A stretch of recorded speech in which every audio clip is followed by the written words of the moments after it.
Hey guys, it's the hardcore legend Mick Foley here, and I need to call a quick timeout, a brief timeout, because I wanted to tell your listeners what I have been telling Foley is Pod listeners for a while now about all the cool things happening over on adfreeshows.com. The road to WrestleMania has begun, and in this ad-free show's exclusive, Tony and JR sit down to call the action from some of WrestleMania's biggest matches, including the end of The Undertaker's streak. Hard-hitting war. I thought that Taker kicked out. I was wrong. And maybe that's because of my prejudice that I wanted to see Taker win. Yeah, I would have liked to see 22-0 as well. But this is a historic moment. It really is, not only in WrestleMania history, but in all of pro wrestling, if you think about it. What does everybody want? How about a sit-down exclusive with Al Snow, who discusses a wide range of topics, including his dear friend, Jim Cornette. Jimmy knows and understands his gimmick, and he knows and understands what draws for him. And like any good worker, Jimmy's going to capitalize on it, you know. And a lot of what you see is not Jim Cornette. It's an aspect of Jim Cornette, and it's just an aspect that Jimmy's turned the volume up on, apparently, as the years went on, a lot, you know. Ad-free show members recently sat shotgun alongside Kevin Nash for a live watch-along of his WWE Championship match against Shawn Michaels at In Your House 7. Catch the event now on demand. Bullet. A year of brutal matches. Was too much for the big man.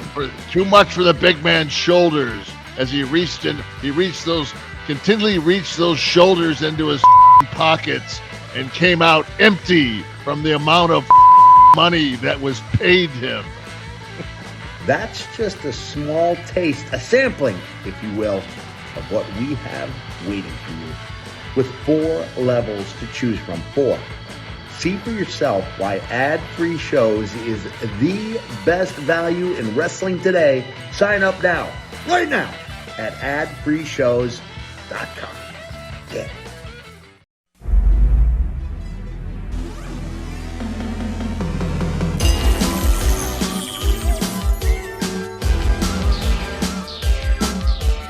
The recognized symbol of excellence in sports entertainment.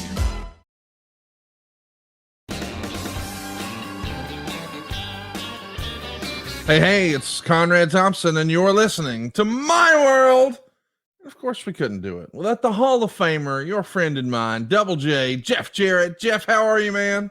Oh, Conrad Thompson. Most of the time, I like to kick off these episodes with a ton of energy. I am exhausted, pal. Really? Why? I am. It's well, do you watch AEW programming? I mean, I have 3 or 4 West Coast jaunts, lots of things going on, but I'm right in the middle out of a Golden Globe tour. We are taking really? You know Paul, your buddy, your little chum bud, your little girl, close personal friend. Walter Housen. We got his Golden Globe, and we've taken it on a world tour. Sanjay's thinking about taking Satnam to the Taj Mahal, and Jay, I'm not exactly sure if he wants to take it to, he's a big theme park guy. Universal Studios. I don't know if he's going over to France and going to a Disney World over there. Conrad, I have taken that Golden Globe over here to the Chop House. I've taken it down here to the Rudder on the Old Hickory Lake. I know you've been there with me before. I'm not even sure Hendersonville, like the city limits. I know the parks probably hadn't seen it. I've taken the Golden Globe down there. It's on a world tour, pal. It's on a world tour. I don't know what to say. I didn't know you still had your hands on that, and I had no idea that a Golden Globe had come all the way to Old Hickory. So, and as Jay said, what do you call it? The Screen Actors Guild or something like that. They're digitizing it where they're fuzzing it out. Oh, Conrad, lots of fun here on My World. I know we're going to get into this topic. 2008 Yes. What an event it was. We're going to kind of tap into the TV ratings. We're going to tap into a hell of a main event. But I'm just going to dog pile right on it. I want to see how you respond. Is Joe Montana and Joe Burrow in the same conversation in NFL all-time greats of quarterbacks? Of course not, silly. One has more rings than he's got fingers. That's what I thought. I mean, last week we had to tape early, and that's okay. And it was prior to Burrow laying another egg. But our man, as he does, our man Chris Park, mm-hmm. the monster known as Abyss. Mm-hmm. I mean, open mouth, insert foot. Not one year, but now 2 years in a row, Conrad. We were sitting probably row 14 ringside at an event, and the Monster Abyss just looks over at you, then looks over at me, then looks back over at you and said, guys, he rolls his format up, pats it in his hand a few times, just looks at us dead serious and said, guys, I just cannot believe you guys don't see what I see. I see Joe Burrow, old Johnny Clipboard himself, is better than Joe Montana. At that point, had he even won a playoff game yet, Conrad? No, here's what's weird, too. He hadn't even said hello to me. I mean, I thought for a minute, this boy just ain't right. Like, you don't just walk up to people. It's like when we were backstage at a show in Chicago once, and a little troll doll from Mississippi came over and said, I heard when you wrestled Tully Blanchard in 05 down in Tampa, he blew you up. You remember that? Shout out to Super Dave, the best, the absolute best. Conrad, would you like? Here's my impression of Jeff as that's happening. So here's the Mississippi Yapper. Here's Jeff signing autographs. And as soon as the Mississippi Yapper finishes, Jeff just looks up right at me. As if to say, who is he and why is he back here and what is he saying to me? Can you get him away from me, Conrad? My world listeners, if you hadn't tried the YouTube channel, try it today. Conrad's impersonation of Super Dave. I love you, Super Dave, but that was like an opening. He outdid Abyss's introductory to you. I mean, Joe Burrow was your idol growing up. You watched the 49ers win Super Bowl after Super Bowl. Joe Montana was, not Burrow. My bad. Yeah, Joe Montana. And he did Abyss even shake your hand that day or say hello? Here's my Abyss, okay? Here's the format for that terrible episode of Monday Night Raw that he produced that night. All right, so I'm sitting there around row 14, BSing with you, and he comes up, adjusts his glasses. Joe Burrow is going to be a better quarterback than Joe Montana. That is the first time I ever met Abyss. I have never met Mr. Parks in my life. Normally, I make the approach, extend my hand, say nice to meet you. I assume that since you're there, you're going to bring us together. You don't even get a chance. He just starts, throw the format in his hand. He didn't even making sure he knew. Hey, Rick Boogs, here's what you're doing. But first, he didn't even say, hey, Conrad, I've heard a lot about you. Or matter of fact, I listened to a lot of your podcasts, which he nothing. Not a nicety. I didn't get the opportunity to say, hey, Conrad, Abyss is really in a lot of ways, he's a big part of this podcast because he was a mainstay, a pillar, a cornerstone of TNA entertainment for years and years and years. Conrad, you probably feel like you already know him, but you don't. Can I introduce you two guys? Conrad Thompson, Chris Park. Chris Park, meet Conrad Thompson. Didn't happen. Nope.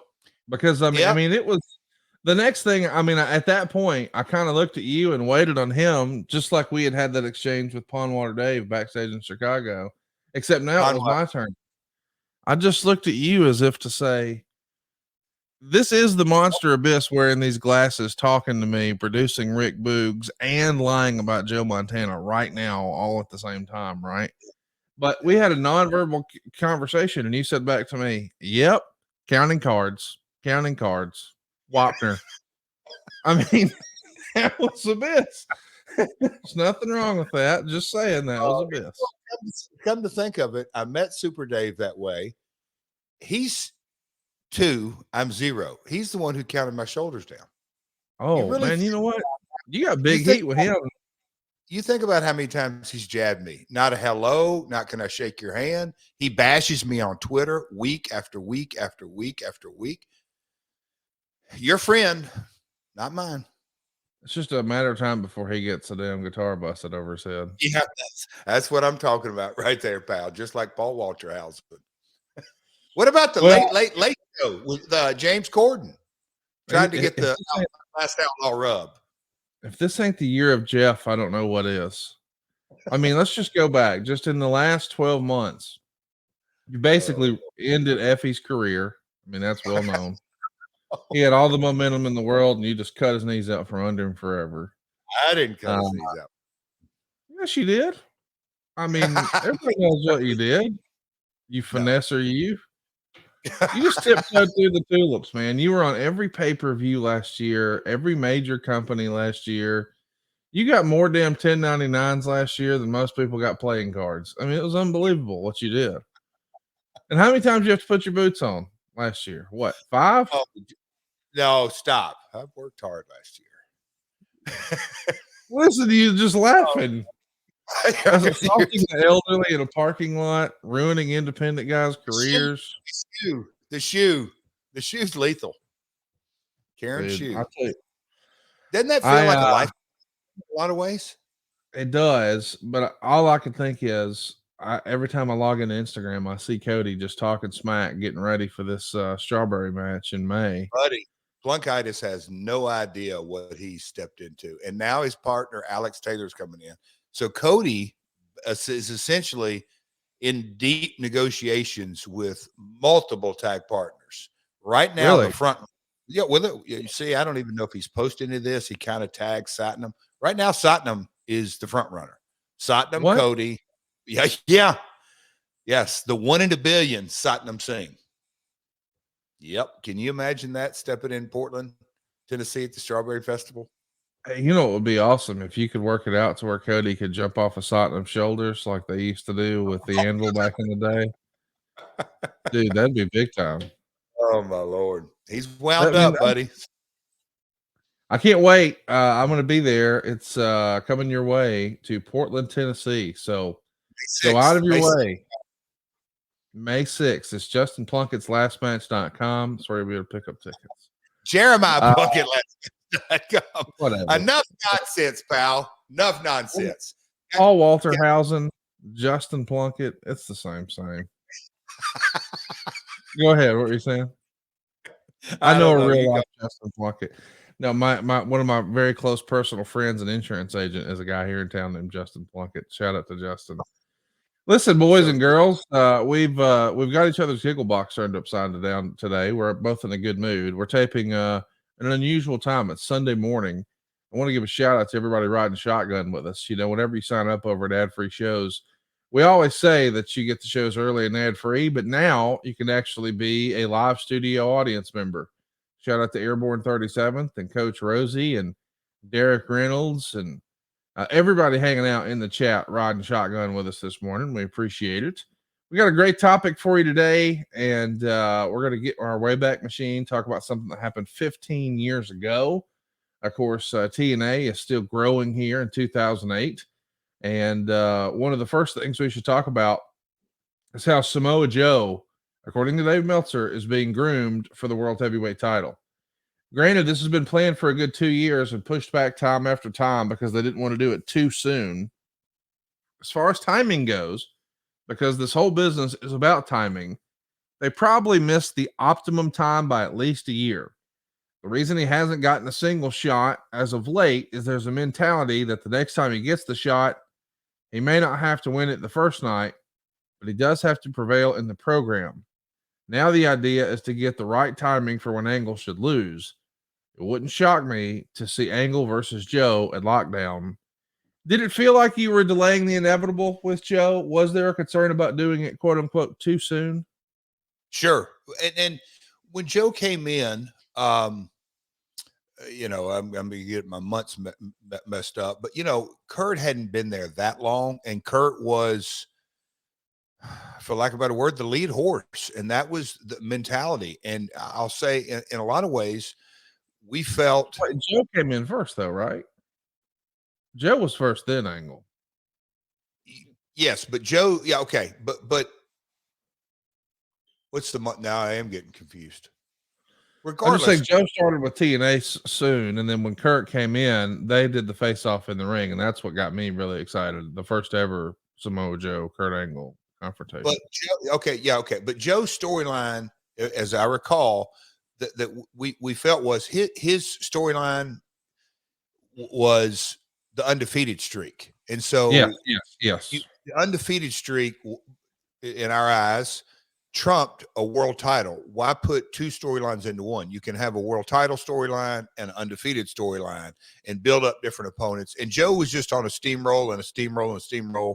I also, from the day Joe came in, his personality is, and we just saw it this past week, it's a unique skill set. He doesn't have to say a lot. He's articulate, but I wanted to kind of develop his character along with the undefeated streak, which I know it's part and parcel. It's one and the same, but to me, it's really not. Getting the people to know who Joe is. Yes. I'll just say character development. I'm also a big believer that, yes, you can wait too long, but I also know that once a baby face comes in on the scene and achieves the goal, GOAL and GOLD, they arrive at the mountaintop and there's nowhere to go but down. And the human emotion, it's like, Rocky didn't win his first 15 minutes in any movie, or 20 minutes, or, you wait to the end for him to triumph, and then you can have a cliffhanger or to lead into a sequel. We really felt that about Joe, that we knew we had something special. We were rolling along. We didn't want to combine the storylines and just see how it played out. At the same time, Kurt can wrestle with anybody, can brawl with anybody, and kind of that was it. So it was a debate. When I read the research that Meltzer said that we waited a year too long, I thought Dave was probably doing a good job of selling his newsletters, and I say that with diplomacy. It made his statement feel real strong, but I disagreed with it. I agreed with him. As a TNA fan at the time, the undefeated streak you're talking about started when he started in 2005, and it carried on through 2006, and that's when Angle beat it. And then he's gonna 2006. Yes. Okay. So in my head, once we finish that undefeated Angle and streak in 2006, yeah, maybe 2007 could have been the time to put him in the world title picture. What you're saying about the undefeated streak and the world title, you get more mileage out of them separately. That totally makes sense to me. I get it.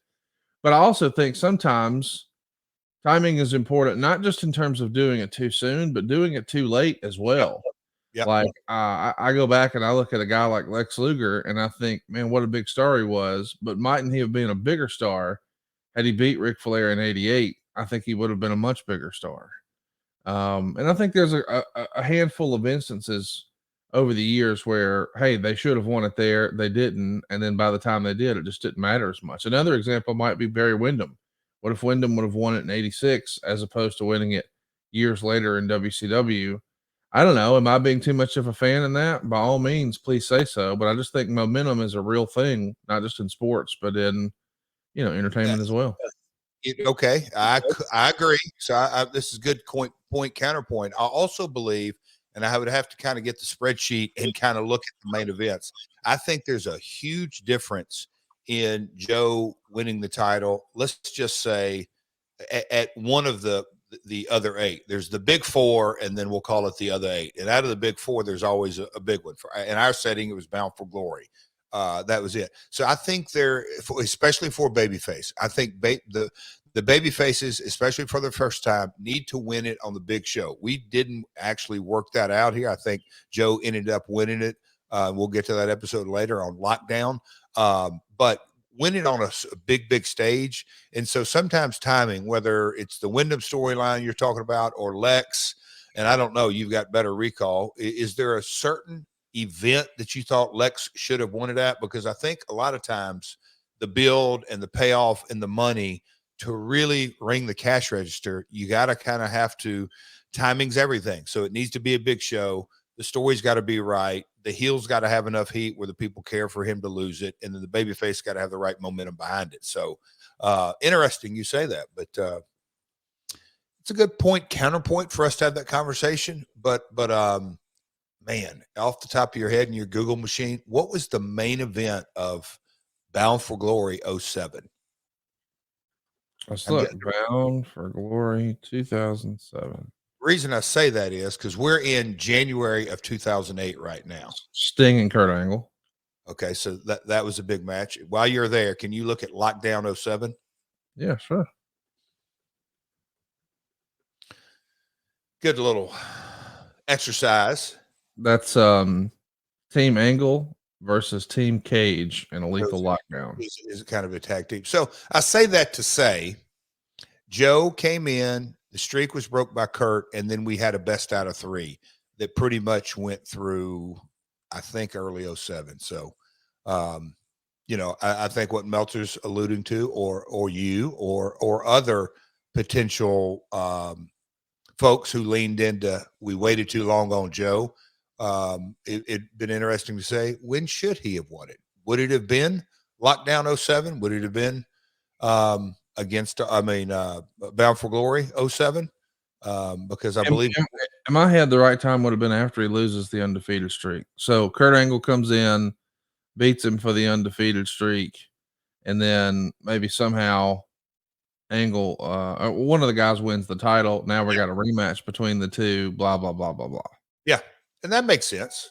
Let me ask this, though. I guess here's where I was getting at. Samoa Joe, to a lot of us hardcores who were watching Ring of Honor and some of the indie stuff he was doing, we thought he was one of the best wrestlers in the world, but aesthetically, he didn't fit the look that Vince McMahon was really featuring a lot at the time. And that was a criticism. And if you recall, in 05, after having a couple of really incredible years with Ring of Honor, CM Punk goes to WWE, Samoa Joe comes to TNA. And I thought, boy, I think CM Punk made a mistake because I don't know that Vince is going to really focus on him. And I think Samoa Joe made the right call because he'll get thrown into the main event picture right away. And short term, that looked to be the case. Boy, Punk made a mistake. But it felt like Samoa Joe's the one who found the glass ceiling, not CM Punk. Mm-hmm. And as we take a look at, now looking back with the benefit of hindsight, we see and hear certain people say that for whatever reason, Vince Russo didn't like the look that Samoa Joe had either. Maybe he had a lot in common with the way Vince saw wrestling, the other Vince saw wrestling. But that's certainly been the narrative, is that Samoa Joe didn't enjoy more success in TNA because Vince Russo didn't see it. Is that a fair assessment or no? I'm going to say, going out on a limb here, but maybe not, I don't think we'll have to ask him, but I would be willing to bet Vince didn't. I know I've been in rooms and we've had discussions, Vince, Dutch, others. Joe's look was there. It just, and his work was there. I think there was a discussion on his verbal skills. I was always a big proponent, less is more. I know Dutch was that way too. Vince, being a writer, his nature is he likes more verbiage. So I'd be willing to bet Vince wasn't as high on his verbal skills as opposed to his look. I may be wrong, but that'd be my gut. So do you recall it being, because you said that would be my gut, do you recall there being a real, he's ready, he's not ready, there's two sides, two camps, two voices backstage? Who was on whose side about whether or not Joe was ready? Well, I will definitely say, I don't think anybody in the room after about, 6 months of Joe's undefeated streak, I don't think anybody in the room would have said, I think everybody would have said he'll be world champ one day. I think it would be unanimous across the board. We'll put the belt on him. He's earned it. He's got the momentum. He checks all the boxes. I think timing more than anything, would be the battle there. And God, and Conrad, when I was reading the research yesterday afternoon on this, and I know I sound a lot of times like a broken record, but sometimes people dip in and out of episodes. Hey, I had a guy on a plane, Conrad, sidebar. He said that he took a new job and he has to fly from Nashville to Denver sometimes twice a week, but whatever, for sure once a week. He started on episode 1 with us so at this point, maybe 45 days ago. Oh, wow. Yeah. I mean, really, really recent. I was like, wow. He goes, yeah. And he said, I listened to about 3, sometimes 4 a week. It's funny how, People anyway, can frame things differently. Yeah. yes. Like he's binge listening to the podcast. Yes. Man, I'd like to go back. Maybe not. Well, listen to our first episode and where we're at now and all the nonsense we carry on about Los Cuatros Caballeros. But that being said, I'll say this. The monthly pay-per-view format paid more than the bills. It paid international revenue. It made money in Orlando because it was the lights were set up, the truck was there, the talent we made money on the pay-per-views as low as the buys may be. But from a creative perspective, and we're going to get into the ratings, we were doing record ratings in 2008. We just kept building and kept building and kept building. And there's an episode in here that we talk about. You'll get to about the UFC comparisons. We were really beginning to roll, but our business model churned creative up. Wow. In such a, it just ate us alive. It's not an excuse, but it's so much easier to see 15 years later now, Conrad. And I'm saying all that to say we couldn't see the forest for the trees sometimes. I'll take full responsibility, but we're talking about Joe not winning the title or waiting too long. Well, we get into this weekly episodic and then monthly episodic and took our eye off the ball that, like you said, okay, Joe lost his undefeated streak. Let's get him back on track by winning the title. But we didn't. Right. With Sting and Kurt at that Bound for Glory. That could have been a factor, Conrad, off the top of my head. We wanted to sell hard tickets, not that it moved a ton, but we wanted to sell hard tickets in Atlanta. That was where that event was, I believe. And so Sting and Kurt on the main event, maybe we thought that would have sold more hard tickets than Joe and Kurt. I don't know. What did Dixie think about Samoa Joe? She would have been one that might have thrown some darts at his look. I mean, because for lack of a better word, that if there was a narrative online, often she would kind of join in that narrative and kind of get the feedback. And myself or Dutch or Vince or whoever would say, now, look, you believe that or not believe that. We don't believe that. So, but I can see her, and not just Joe, others. She was, again, her marketing PR background. She would comment on appearances of talent. What did your dad think about Samoa Joe's look? He's old school as old school gets. I don't say for sure his favorite, but a big fan. I mean, you can just look at kind of the history of Jarrett's kind of promotion and booking. He's never, ever worried about. He always was concerned with work rate and believability, and that he believed that if the promo had authenticity and believability, then just don't have him say a lot and go out. And Joe was my dad's kind of talent.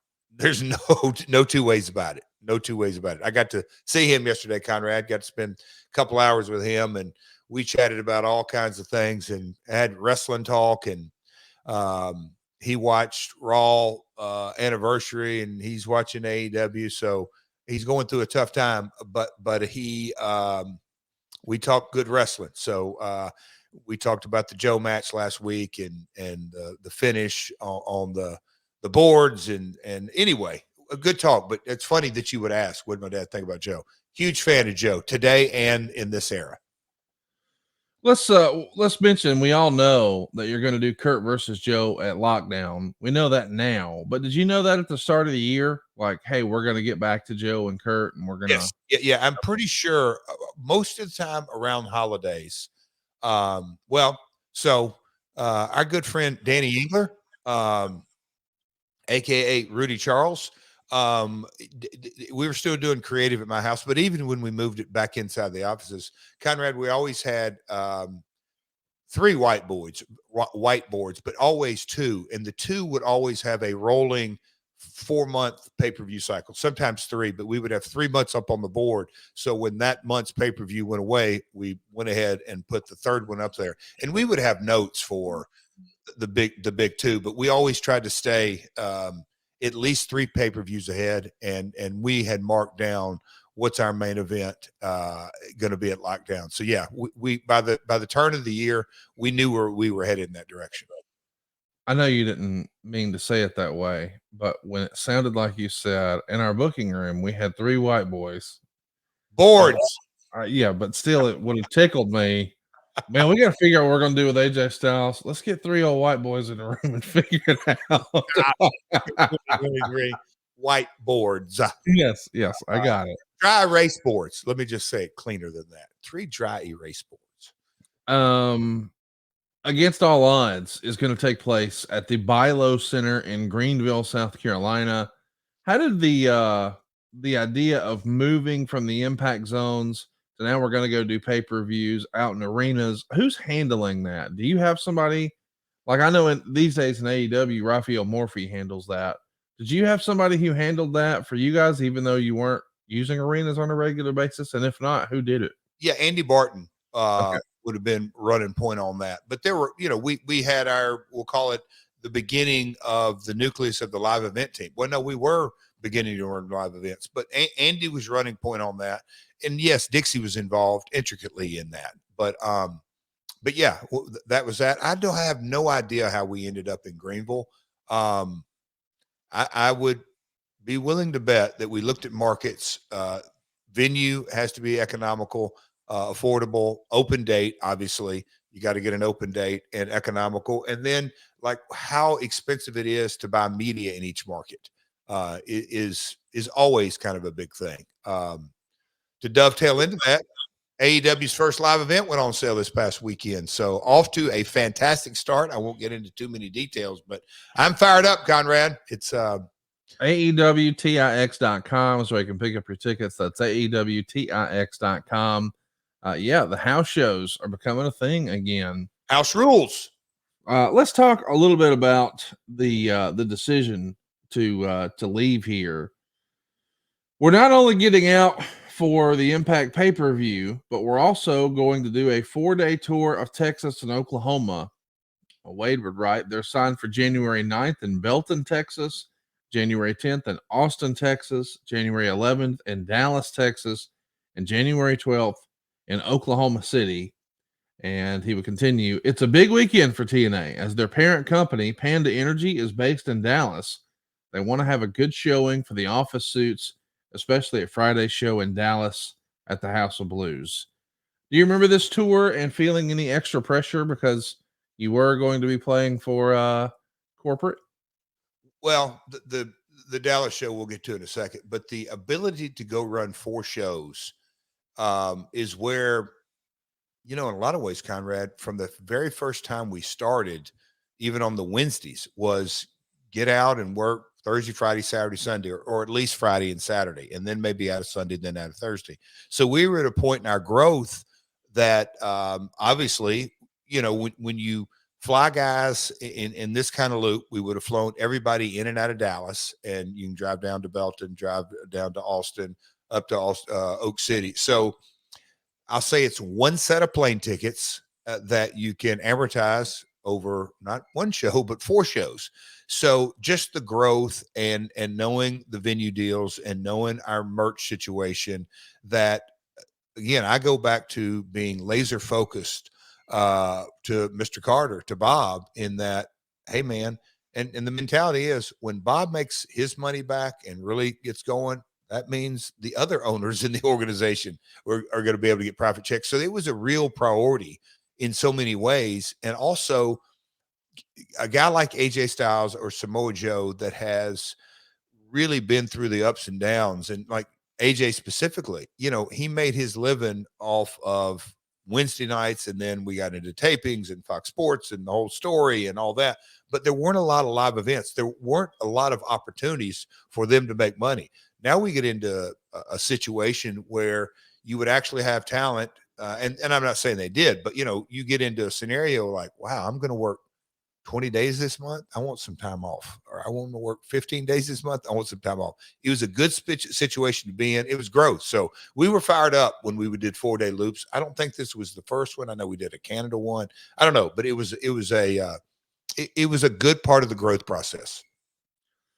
Wade would also write, TNA has a tentative plan to begin a baseline drug testing at the next set of TV tapings on January 21st and 22nd. TNA head of talent relations, Terry Taylor, made the announcement prior to the Final Resolution pay-per-view on Sunday. Wrestlers have received advance notice, which will allow them 2 weeks to make any adjustments to their training programs before testing begins. How does this come to be? And this has to be a pretty costly initiative. I know that a lot of wrestling fans often say, well, this company's not testing and that company's testing. And everybody talks about it from that standpoint, but very few ever talk about the economic impact of that. This is not cheap to do. Why does TNA think it's necessary? So you're going to have to help me out on this, but the whole, we'll call it the WWE wellness. It was headline news. It was just kind of an internal, I'll call it a response to things going on in the world. It was discussed at the very top about how expensive it was going to be. And they didn't ask my opinion. When I say Dallas didn't ask my opinion a lot on it, but when they did, I would probably more often than not respond with questions on what's your goal here? Like, what do you want out of this? Is it you're going to find folks, you're going to get a baseline test, and if they go over that, you're going to fine them, you're going to send them home, you're going to fire them? Like, what is our end goal? We're a privately held company, period. We're not in the WWE game where they truly are beholden to Wall Street and their stockholders. Our reality isn't that. If our talent is healthy and monitored and checked, and they come to work as independent contractors and are performing, again, it's kind of like the eye test. Let's make sure everybody is doing what they need to do. I was always like, we're going to spend a lot of money to make us feel good. Is that the goal? Then okay. But I never really understood what our ultimate goal was.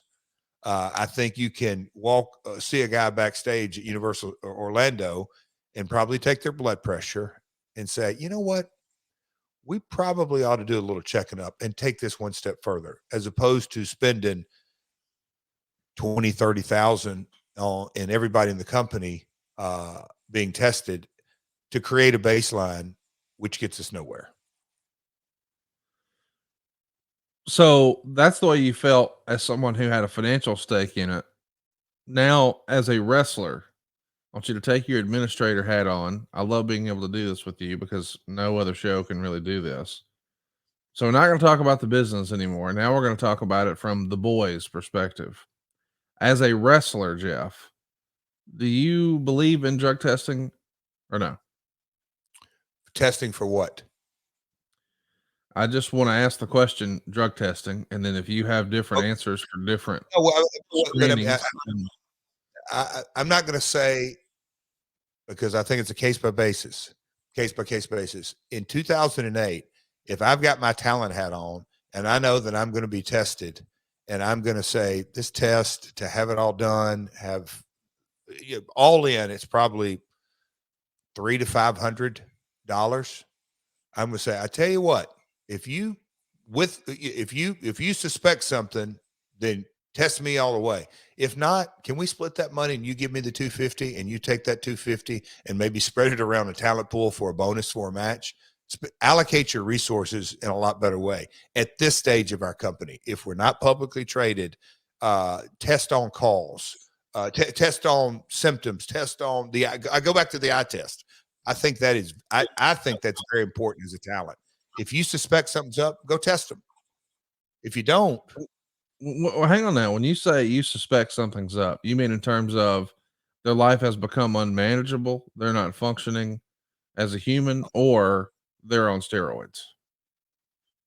I think all the above. And look, I think there can be abuse in any type: alcohol, steroids, street drugs. And I also kind of go back to, and look, I've had this conversation with my dad off and on for years, and maybe Dutch, is that our talent independent contractors? Yes. If that's, you don't test your plumber when he comes in the house. I know it gets into such a gray area, but I think allocation of resources, if I'm wearing my talent hat, I think that's the priority.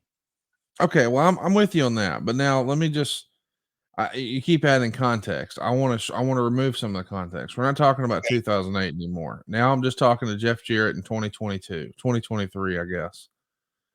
Does Jeff Jarrett, the wrestler, think drug testing in wrestling is necessary? No. Okay. That's what I wanted to know. I mean, not from a financially it doesn't make sense and blah, blah, blah standpoint, just in terms of, I have always been under the impression that steroids are kind of like a personal choice, and it's not like it's giving a competitive advantage for real. It's not like this is a true blue combat sport where we're trying to beat each other's brains in for real. This is theater. This is Hollywood. And, we're not testing The Rock before he does Black Adam. So why do we feel like we need to test guys before they go perform in the ring? That being said, I do believe in the safety of the performers, and I know that sometimes that can be a fine line. But I think you hit the nail on the head. Independent contractor sort of tells the story, does it not? It does, and also that's why I'm saying that if you've got a guy, we'll just say he's reckless, well then I think that needs to be handled with between each talent, as well as, we'll call it the office stepping in and saying, no, wait a minute, what's going on here? I think imagine this: use some practical common sense across the board in these kind of situations. I don't think you're ever going to get anywhere by testing. I just don't. Well, let's talk about somebody else who we haven't spent a lot of time talking about recently on the program, but you want to talk about a day one guy, one of my favorites from the very beginning of TNA. He's on this segment here on January 10th on Impact with Jim Cornette. I'm talking about Chris Harris. Chris is demanding respect because he's been with the company since the very beginning. And Cornette is going to refer to him as the most miserable wrestler he's ever seen.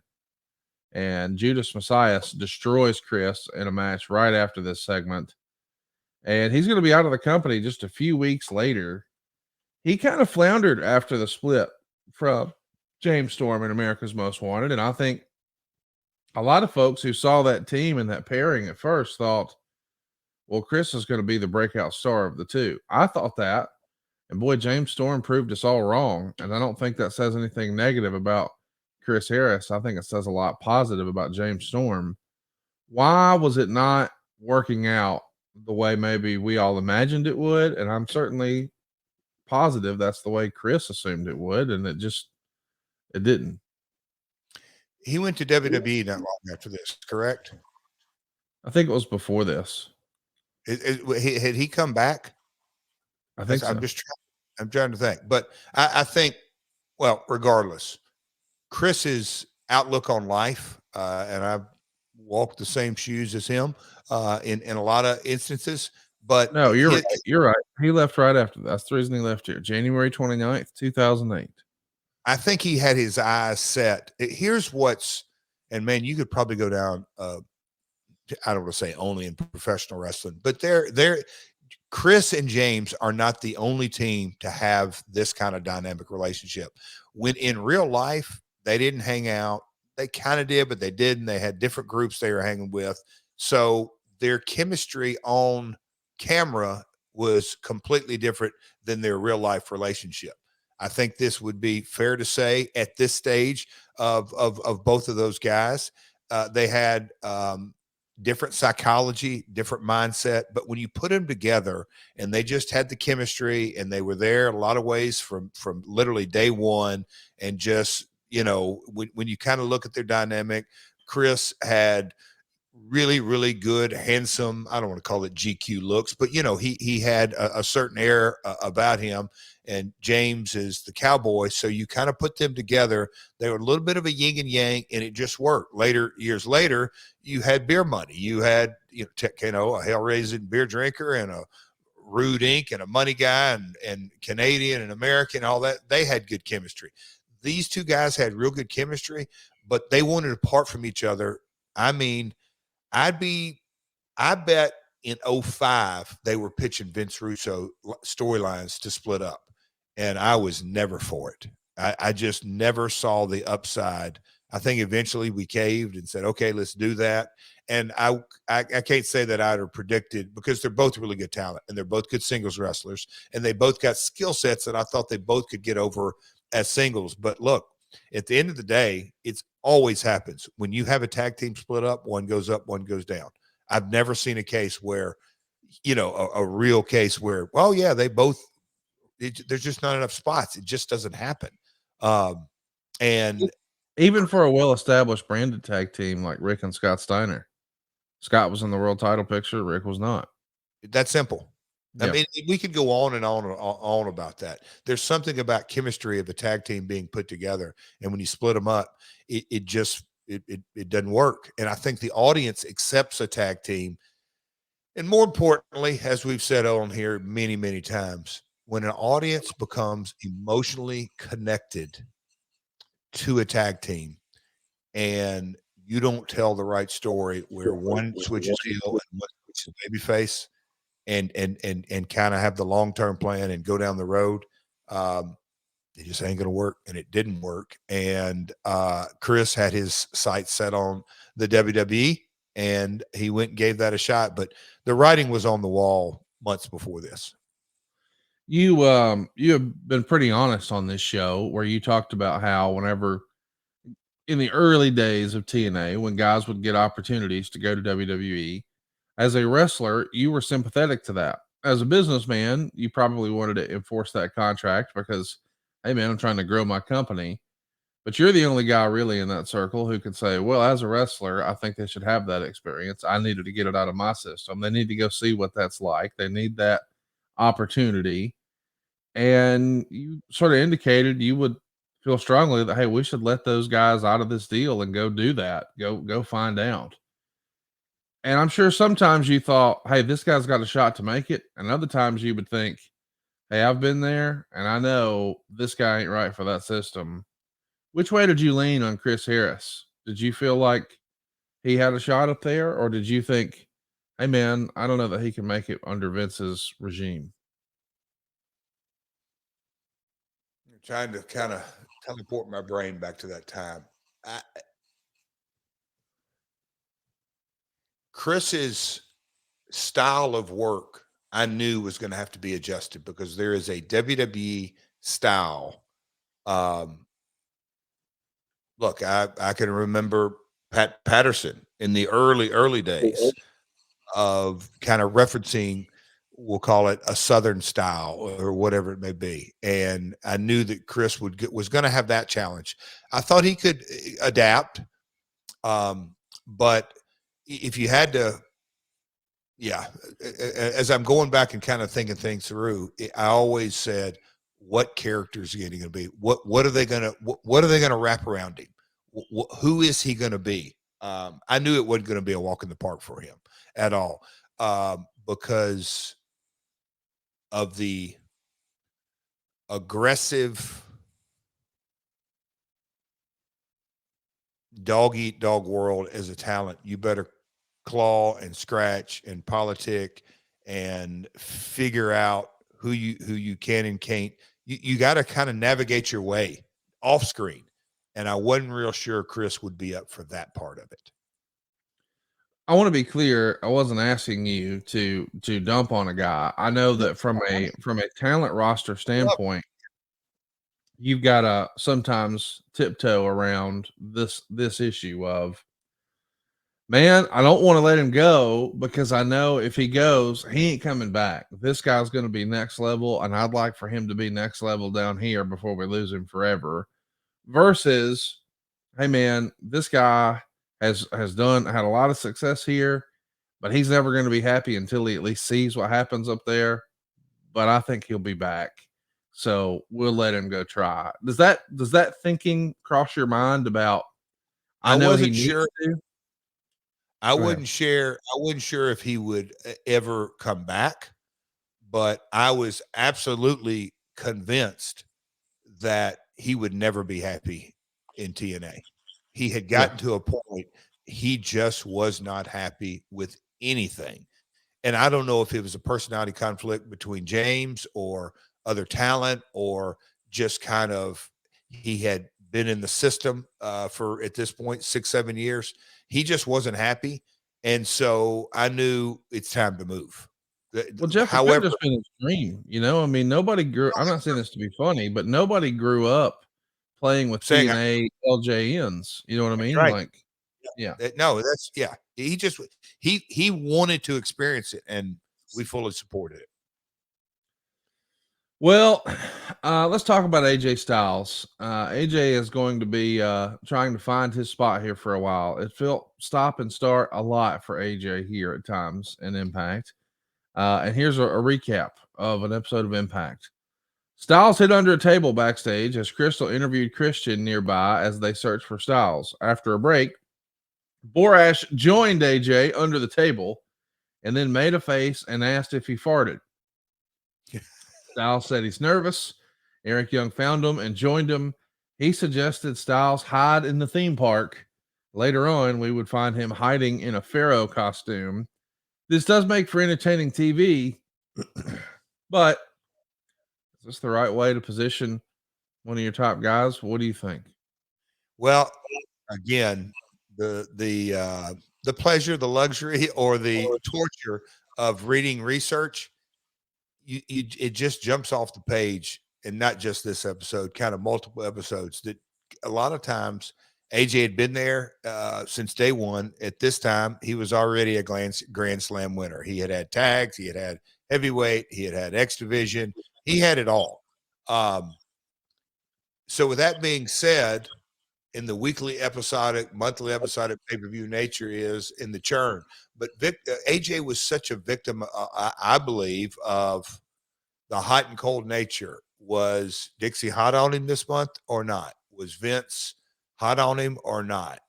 How was he? I'll call it. We would often catch ourselves in TNA, and I don't want to say the roster got stale, but there weren't any fresh matchups because we churned through them so much. So the lack of that's one thing, you know, when you look at modern day and you look at AEW and WWE, the depth of their rosters, you know, 60, 70, 80, 100 talent, you can really create fresh matchups. We didn't have that. We had 30 to 50 guys. And so our unique matchups, and God forbid you do an enhancement match, which I always think there's a place and time for that at all times. But the churn, AJ was a victim of the churn, and also him being a heel and the different partners he had up and down. And then I think in result, you have him and Jeremy Borash under a table cutting farts.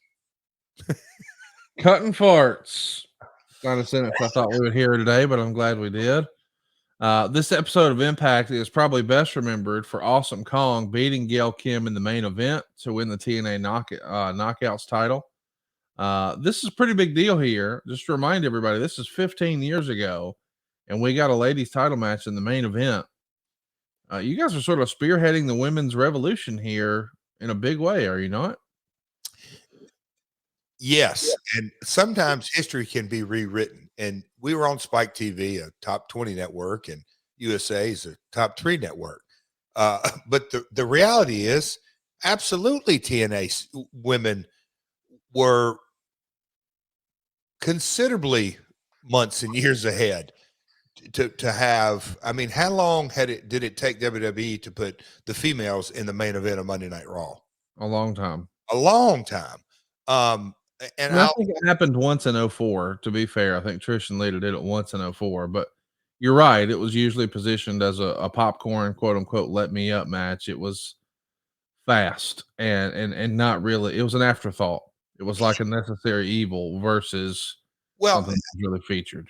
And look, I've said this so many times that they positioned it as, pardon the pun, TNA.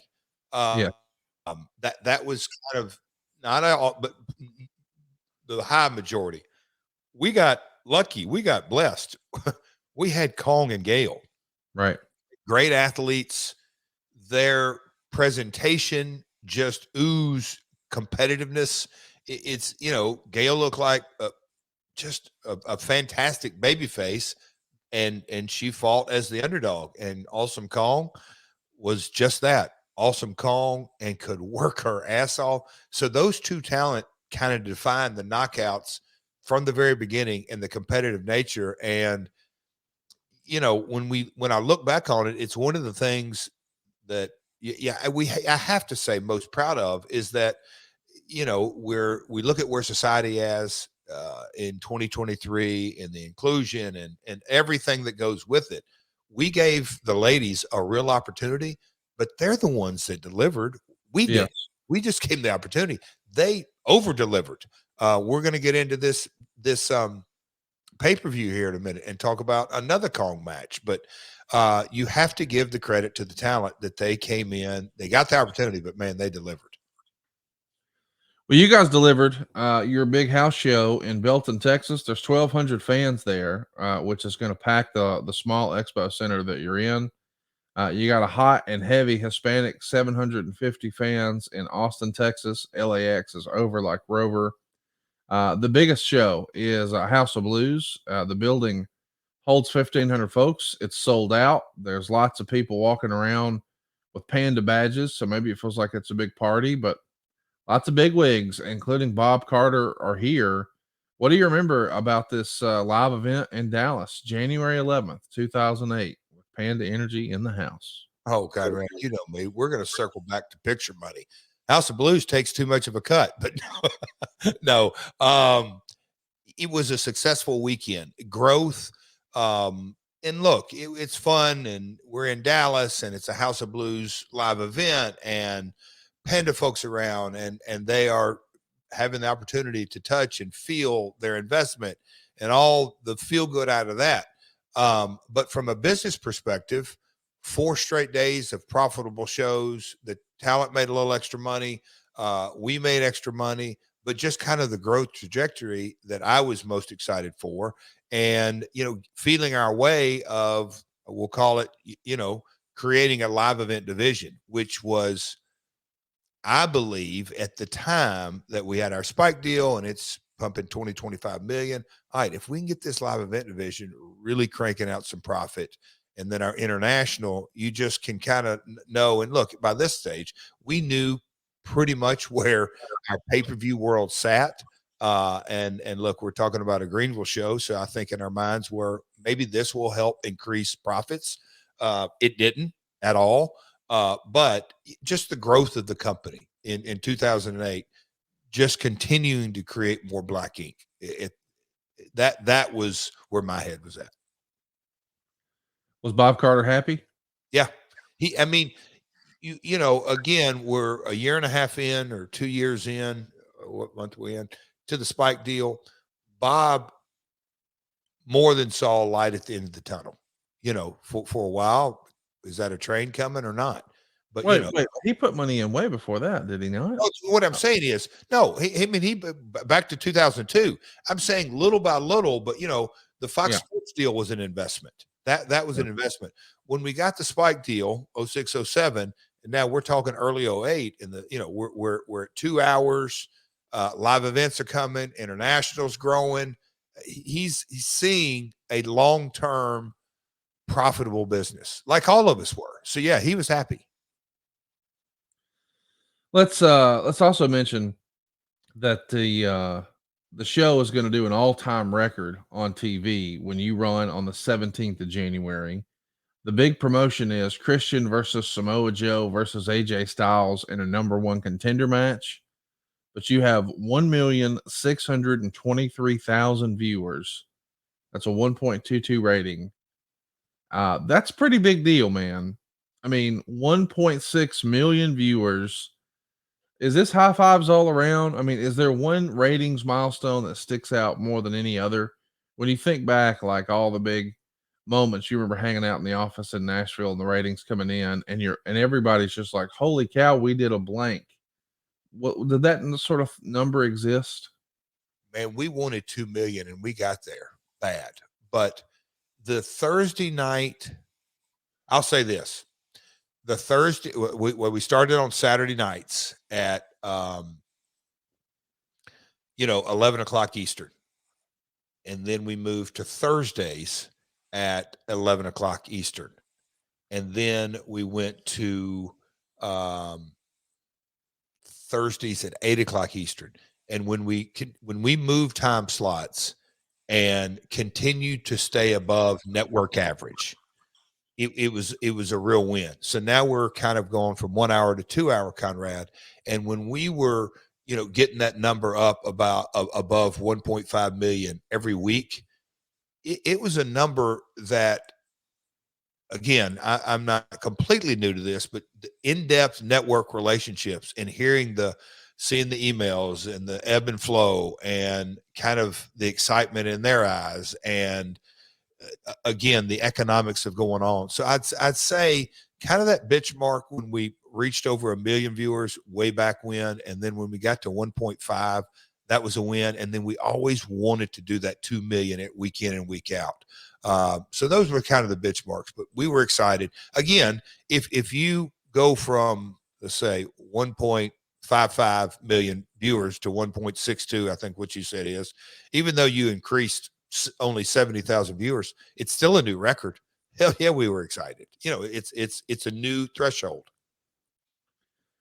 You're also going to actually beat ECW here by 133,000 viewers, and that gets coverage everywhere. Do you remember that being a milestone or something worth celebrating? I know it's a third brand and it's not nearly blah, blah, blah, but still, this is as close as we have to, a few years ago when Dynamite popped up, WWE put NXT on TV. So WWE all of a sudden went from having 2 brands to 3. They were doing that way back here with ECW. Before there was an NXT, there was an ECW. And before there was an AEW, there was an Impact. So this is kind of like the first time in modern day nomenclature, AEW beat NXT. But this is 15 years ago when Impact beat ECW. Was that worth celebrating? I chuckled. I could not believe, in a lot of ways, okay, wait a minute. Y'all going to make a headline out of this? Right. In the fact that I immediately, and this will probably get a few ECW fans pissed off, that was a remake. Yes. A remake of a niche product. Oh, yeah. Mm-hmm. That's truly how I don't think ECW was ever designed for the masses, ever. And that's okay. They went down that lane, but Craig Jenkins, who is our live event guy, we would have a conversation. Don West, I can remember there being a kind of a phony high five within the office, and me, D-Dub, or Craig Jenkins, or maybe Dutch. I don't know. My mind, the phrase that comes to my mind is, "Hey man, slow your roll, dude. Let's not get out over our skis. We're doing good, and the ratings are great. But when you compare their third brand, a remake of a brand, yes. And what network were they on at this time?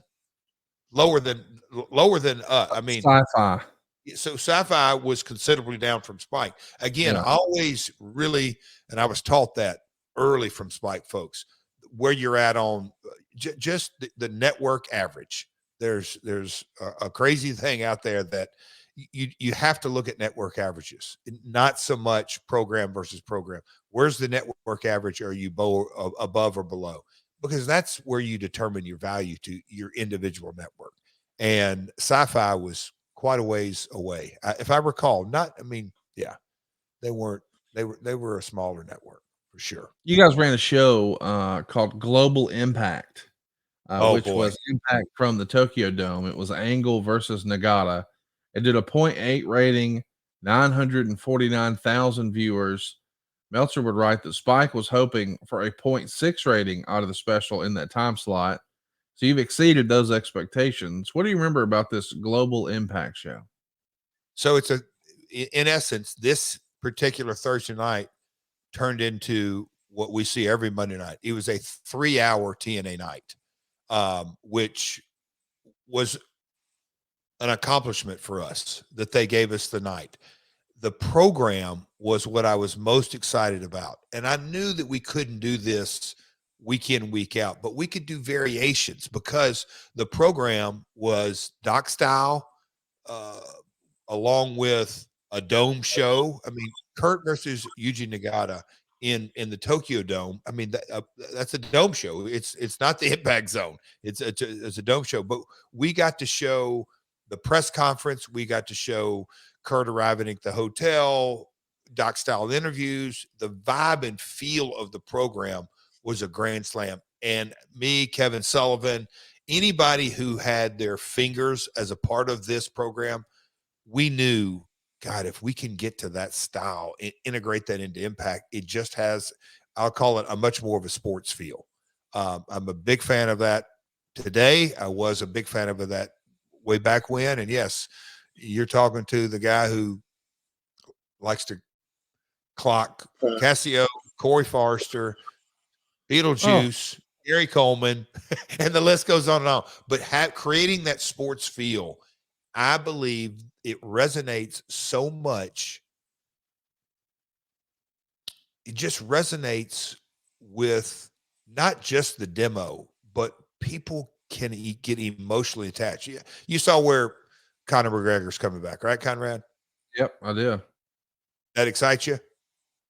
I mean, from a television standpoint, my man, listen, I think he's the most entertaining guy in UFC history, but I think he's won one fight in 6 years. So I think it's going to make for great television, and I think it's a great move by the UFC. The Ultimate Fighter has been on life support for a long, long time. I couldn't tell you the last time I watched it, and I used to love that show. I will watch it again with Conor as a host, but I know what to expect with the pay-per-view, but Dana White doesn't care about that. He wants me to watch the show and order the pay-per-view, and he's going to get me to do both. That's kind of where I'm saying that Conor is, you can get emotionally invested. And I just believe, I think it's a brilliant move. And you just told me he had won in the last 6 fights. I don't care. I really don't. I mean, great. I think he won one fight in the last 6 years. Okay, good. Let him get his ass beat again. He's an entertaining son of a gun. And in this build up to it, you're going to get emotionally invested into him. And a lot of folks are going to say, I hope Conor gets his ass beat. And guess what, Dana? He probably will. but of course he will. But I say all that to say, though, you're saying as a promoter, you can't look at this like a sportsman. A sportsman would look at this and say, well, it's not like Conor's going to win. Okay, guys, are you going to watch no matter what? Because that's what we're looking for. From a promoter standpoint, wins and losses don't matter. From a promoter standpoint, are a lot of people watching, and there are even more people paying to watch. And I say this to dial it back to Global Impact. Yugi Nagata doesn't speak English, but subtitles and the build of the match and the lineage of Yugi Nagata has some Olympic history. And of course, Kurt Angle's a former Olympic gold medalist. And is he? Where they're at in their stage of their careers. But the Global Impact, the Dudleys were there, Team 3D were there, and just TNA's ability to create a program that followed Impact, and it was successful in a big way, but it was artistically successful. That excited everybody in the company. It was a big deal, Conrad. I mean, a really, really big deal that A, Spike let us do that, and B, just had the faith in it, and the product we delivered was well received. I don't mean to be redundant, but I want to double back to something you said a minute ago because you kind of glossed over it. Did you just say that Kurt Angle was in the Olympics and it sounded like you indicated he won? Are you suggesting that Kurt Angle won with a broken freaking medal? neck? So Kurt Angle's an Olympian. You think he'd have mentioned that? Okay, let's talk about our Sunday morning episodes. Let's talk about our Global Impact show. The comments, the reviews, everybody's raving about this. The wrestlers, Jim Cornette himself, even the booking team, and of course Meltzer would say this is 180 degrees different from what they're producing. Quote, it's too soon to see if any of the elements from that show are used, but it's doubtful. One aspect is that when you see a show based on realism and use the spots that you build up, you lessen the importance of the writers. So the people who would make the decision to change the product would also be cutting their own throats. Now, listen, I know that Dave sometimes writes in parables like Jesus tried to teach us, but I think what he's trying to say there is my dad used to joke that our IT guys at the office, they would break stuff just so they could come fix it to make sure they had a job. And that's sort of what Dave is insinuating here. Hey, if they just focus on really good wrestling, the writers will realize, well, they don't need us anymore. So they're not going to give us more wrestling. They want that quote unquote job security. That to me seems a little silly. It feels like, if the ratings get better and bigger, they'd go the other way. Oh my gosh, thank you guys for this booking. I mean, whether it's booking or it's skits, somebody still wrote it, right, Jeff? Yeah. So go ahead. I was thinking on. I went down another rabbit hole, but keep. What's your question? I guess my question is: do you ever believe that the creative team didn't focus on wrestling more because they needed to justify their existence? That's where I was trying to go. You're kind of looking at the scales. Justify their existence, or they're just doing their job. And I think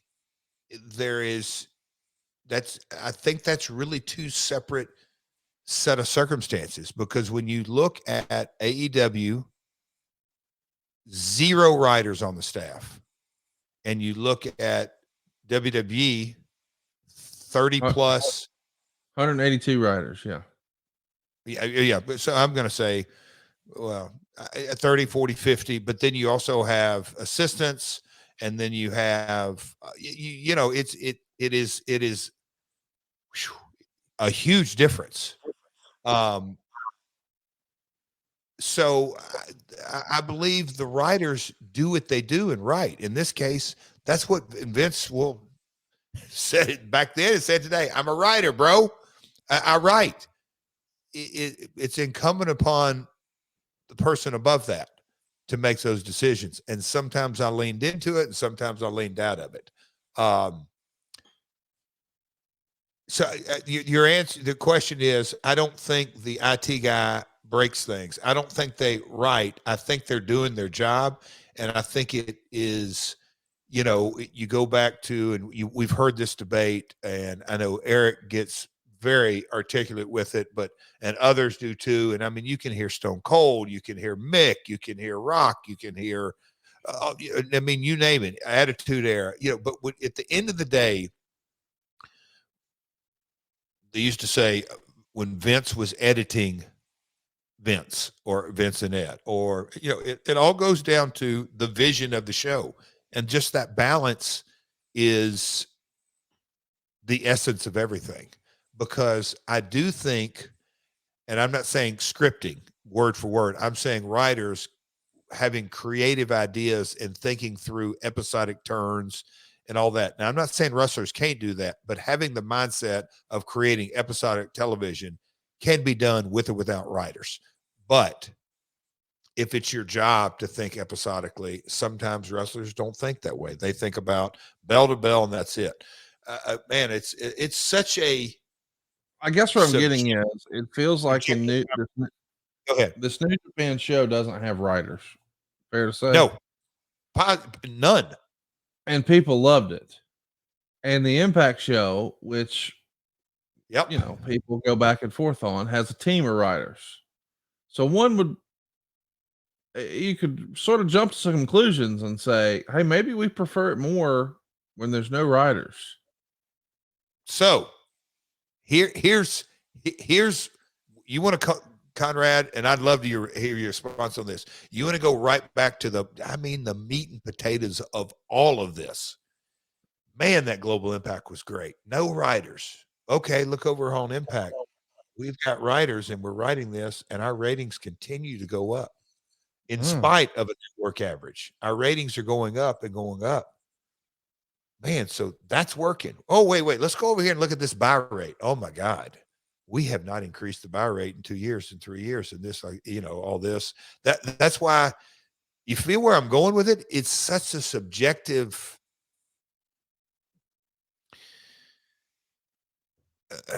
rocking the hard place, Conrad. I don't know. I mean, I can see both sides of it because the ratings continue to go up. What's the happy medium, do you think? Is there a rule of thumb like, hey man, in a good wrestling show, like, I mean, I know there's probably rules of thumb, and you know them, I don't.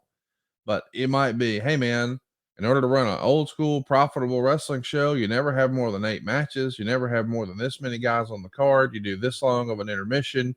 You put your return angle right before. That's when you announce the on sale. I'm sure there's best practices in old school wrestling. I get that. I guess what I'm wondering is, as that has all evolved now to become more and more of a television property, is there a ratio that you like, that you think works for in-ring versus, we'll call it gaga, whether it's an in-ring promo or it's a backstage skit or it's a vignette or a pre-produced package, whatever it is there a percentage or a formula or whatever for in-ring action we should look for? You're going to hate this, but here's my mindset. The worst thing, and look, you can call me analytical, a little old school, a little new school, trying to be innovative, not to swerve just to swerve. But I think the worst thing you can do as an executive producer, because I think that carries the hat of creative, writer, booker, television, you get all that. I think the worst thing you can do is become cookie cutter, where the viewer knows, oh, I know what's coming up next. Yeah. I know what's coming up next. Oh, they're going to do an in-ring next. Oh, I know where they're going. Next week's going to be a no DQ match. But the reality is you have to do what is expected. Hear me out. You have to do a cadence of, oh, that makes sense. I expect that. I expect that. I expect that. Whoa, crap. I did not see that coming at all. I'm buying that pay-per-view. Does that make sense? That when you become cookie cutter, then you're just kind of relax the viewer. But on the flip side of that is you kind of create a cadence where the swerve means something. If you swerve every week, there's no such thing as a swerve. I got you. Did I talk in circles there? But it's such a subjective conversation.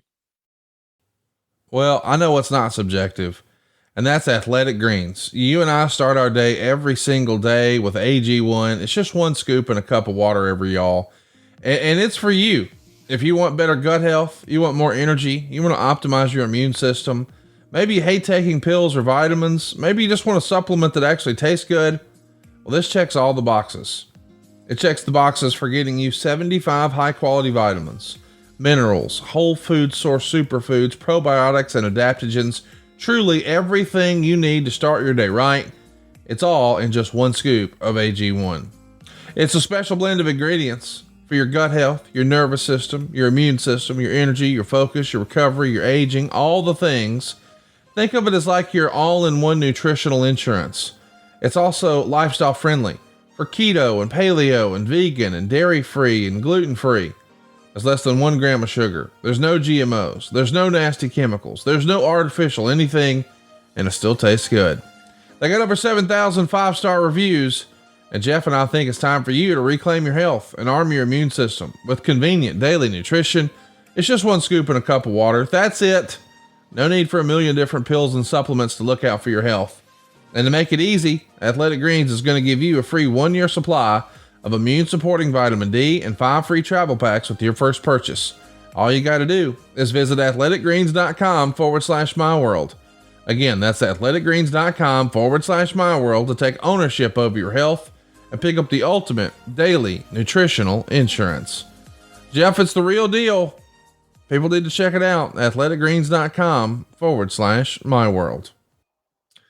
So listen, Jeff, let's talk a little bit about something else you're trying here. A no-rope barbed wire match in the Impact Zone between Abyss and Judas Messias. You're going to do this in the Impact Zone for the pay-per-view because the South Carolina State Athletic Commission won't allow the match to happen in South Carolina. As a wrestler, what do you think about the State Athletic Commission not allowing barbed wire? What'd Teeny teach me? Son, don't ever discuss wrestling, religion, and politics. It's complete.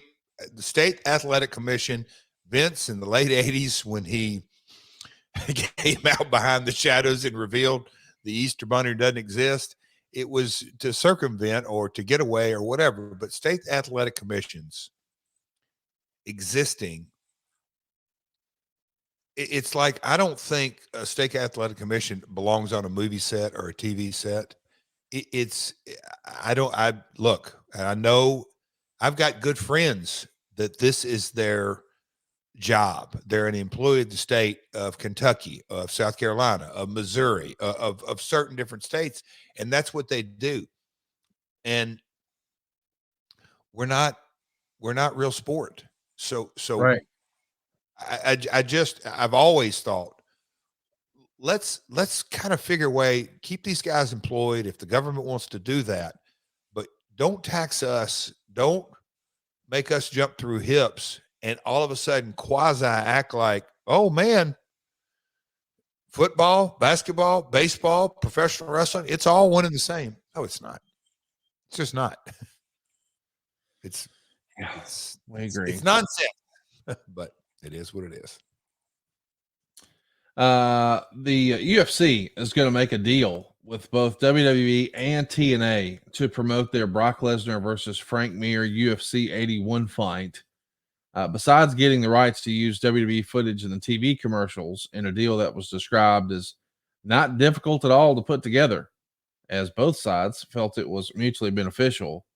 They also have a Lesnar versus Mir promotional video of Lesnar on the WWE.com website, and a second Lesnar, Mir, and Kurt Angle video will air on TNA this week, with all three talking about pro wrestling and hyping the fight. TNA is also supposed to be pushing the All Access show with Lesnar that will air 1 hour after Impact on Spike. This is a big deal, man. The idea of you guys and WWE all promoting the same fight, that just doesn't feel like it's even possible, but wrestling makes strange bedfellows sometimes. How does this deal come to be? Is it just Spike asked for the favor and it's kind of hard to say no, huh? Yeah, I mean, they're paying the bills. I mean, look, the relationship between UFC and Spike, that to me will go down in history as an example of what not to do. What, Spike and UFC? Yeah, I mean, well, I'm talking about from the beginning. I think I am too. Like, Spike should have demanded some points in hindsight. Oh, okay. So I'm not getting into, you ain't kidding, getting into the DNA of that. But as far as launching, and I know that it existed beforehand, but when you really look at launching a brand of entertainment, and I'm calling MMA entertainment, yes, I'm not going to, but just launching a brand, what a success story. I mean, incredible. And launching it off Monday Night Raw on Monday nights, just all the moves that they made strategically to get it up and running. And, just last night, Bellator was on CBS, and you kind of look at that, and Conrad, they do have points in that. Matter of fact, they own it. So you think they learned their lesson there. But by the way, time out. Did you watch that Bellator fight last night? I was off and on. I had. Did you see Fedor and Bader in the main event? I did. What did you think? As an ass whooping. Oh my goodness. What'd you think, Connie? I listen, I was never bought in on Fedor.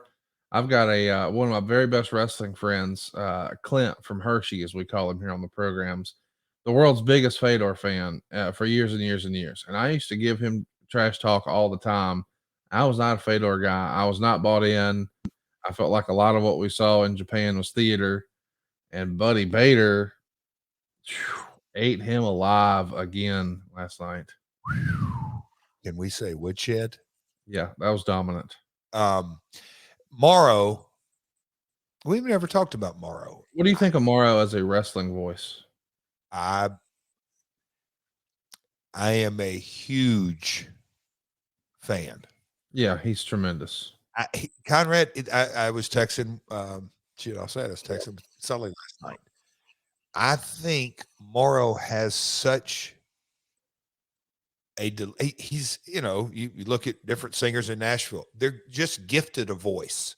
You just look, you can have brains and knowledge and stats and rattle things off and cadence and have the right partner with you. Mauro's, I believe, it's his tone, his voice just oozes emotion. You feel what he's saying. I mean, he's trying to hammer. I remember last night, he's trying to hammer his way into, he's great. He is real. I think MMA, boxing, wrestling, again, when he does a wrestling match, you have the feel of, hey man, this is real. This is authentic. I'm engaged in this. He's great. He's really, really good. Isn't it a shame he's not with WWE anymore? He should be calling wrestling again. Yeah, I agree. I'd love him. To me, make him the voice of NXT and just let him go. Yeah. I don't any brand, and I don't mean that in disrespect to anybody. Any brand. I mean, when he called the boxing, I was just, damn. He's making kind of a 3-minute boxing round where all they did was just kind of touch each other. I mean, literally, there's rounds of boxing that almost nothing happened. You ain't kidding, dude. There's a I mean, you kind of like, I'm going old school here. Lance Russell had a cadence for an enhancement match. Hell, he had to do them every Saturday morning, 3 or 4 of them, but kind of made you either like or dislike whoever was in the ring in such a subtle way that it was entertaining. I mean, Lance, his contributions to the Saturday morning rating success are so understated. Jerry Jarrett, Jerry Lawler, and Lance Russell stirred the drink, but Lance is in that conversation. And, my old man may not may not agree with that. I'm kidding. But no, I mean, it's, hey, that's the voice. And when you can connect with that voice, there's something about it. But yeah. Oh, Fedor, he's done. Don't you think? Oh yeah, for sure. Did you think there was any chance you were going to get Brock inside the Impact Zone for some sort of crossover promotion? Did you even ask? Oh, I'm sure we asked. No, I didn't. I always have kind of looked, and I think in today's, I'll call it social media, digital world, and all the water under the bridge with Brock, good or bad, I think it's going to take a little time for people to really digest how unique of a athlete, performer, MMA fighter, professional wrestler, human being Brock is. He had, started, well, of course, amateur wrestling, but, started in professional wrestling and then got out of it and had his MMA run. And then he's come back. I Right on top. Yeah, and his matches are not anything like you see, but man, there's a boatload of psychology behind it. Shout out to Paul Heyman. There's just a really good feel about it and all that. But I always looked at Brock when he was in MMA. Vince is loaning him out, but what is Vince really doing? He's just doing some character development over this other brand because I'm gonna get him back. Right. I've really always looked at their relationship that Vince just said, "Yeah, Brock, go make your money and develop your character a little bit more, but not on my dime." Well, he always comes back and he always makes a bunch of money. So hard to argue that they're not two of the smartest guys in wrestling. You're going to be making some changes to the way you're doing TV tapings in the upcoming months. It's written in the Observer. There's some major upgrades coming, and wrestlers and office staff were told to plan to move the TV tapings from Mondays and Tuesdays to Thursdays and Fridays. And you even start to tell some of the talent, hey, stop taking Friday night independent bookings. This is around the same time WWE is making the move to HD. What were the plans? What was the goal? What were you trying to accomplish here? So Dave got a couple of inaccuracies, but I'm sure the stories were told. But so I'm trying to get my timing, but we went to HD in Vegas when the Main Event Mafia was formed. And Spike, this is, man, what's crazy is people nowadays don't even realize what a big deal this was. But all these different networks were going from standard def to high def. And the original content that they were going to be creating needed to be in high def. Well, that takes money. And we ended up hiring a third party, but the wheels were in motion that we're going to go HD, and that was coming in the calendar year of 2008.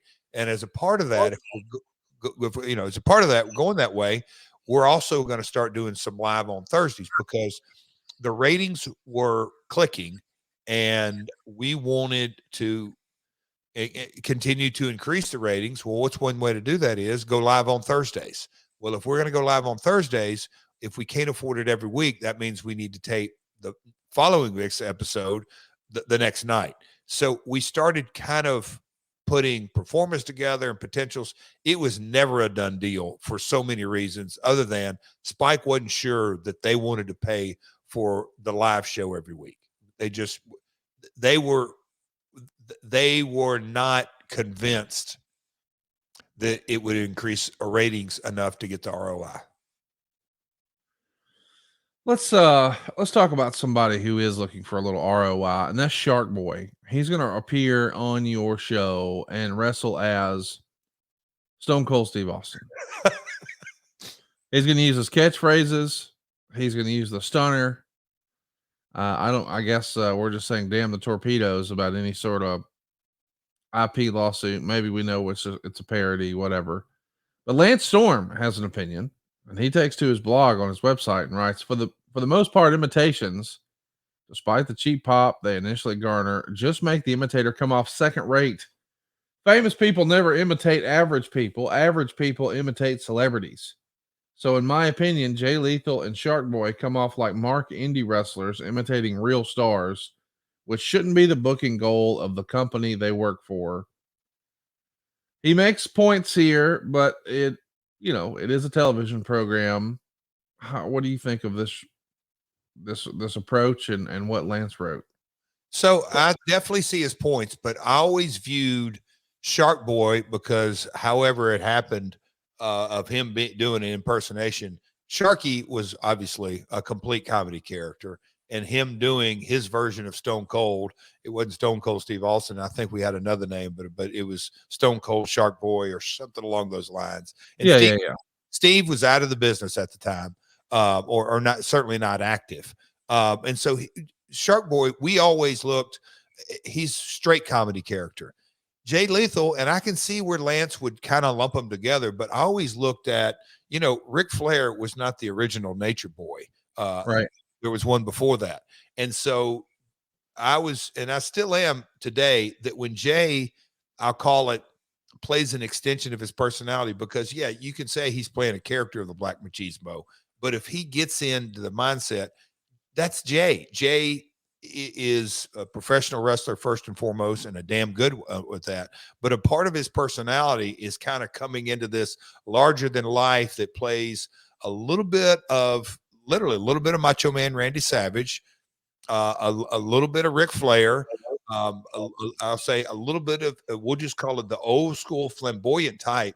But I wanted Jay to stay the course and make that your own. Create who the Black Machismo character is and make it Jay Lethal's. I see where Lance is going. He lumped both of them in the same. Probably got a valid point when you see two on one show. But in our viewpoint, entirely, one was a parody, one was a character development. Well, what we were working on developing, of course, is having some good laughs and plopping that in front of the TV and getting entertained. And anytime Shark Boy was on TV, it was entertaining for me. And I have more time to do that now, thanks to Factor. This new year, you've got goals, and Factor is here to help you achieve each and every one of them. Fuel up fast with ready-to-eat, nutritious meals delivered straight to your door, leaving you time and energy to tackle, well, everything else on your to-do list. Achieve and maintain those 2023 goals with Factor. Get America's #1 ready-to-eat meal kit and start saving time, eating well, and living your best year yet. Maybe you're too busy to cook? Well, with Factor, you can skip the grocery store. Hey man, skip the chopping, prepping, and cleaning up too. Factor's fresh, never frozen meals are ready in just 2 minutes. So all you gotta do is heat and enjoy. No matter your lifestyle, Factor has delicious, flavor-packed meals to help you live it to the fullest. With keto and calorie smart and vegan and veggie, plus the protein plus easy for me to say, the Protein Plus option, which is Double J's favorite. It's on the menu every week. These are all prepared by chefs and approved by dietitians. Each meal has all the ingredients you need to feel satisfied all day long. In fact, there's 34 different chef-prepared, dietitian-approved weekly options, so there's always something new to try. They've even got an assortment of sweets and smoothies and juices and all the other add-ons. Maybe you want to cut back on takeout? Well, why not get Factor instead? Not only is it cheaper than takeout, it's a lot faster than restaurant delivery. You can't beat it. It's ready in just 2 minutes. By the way, eating vegan or veggie is a snap with Factor.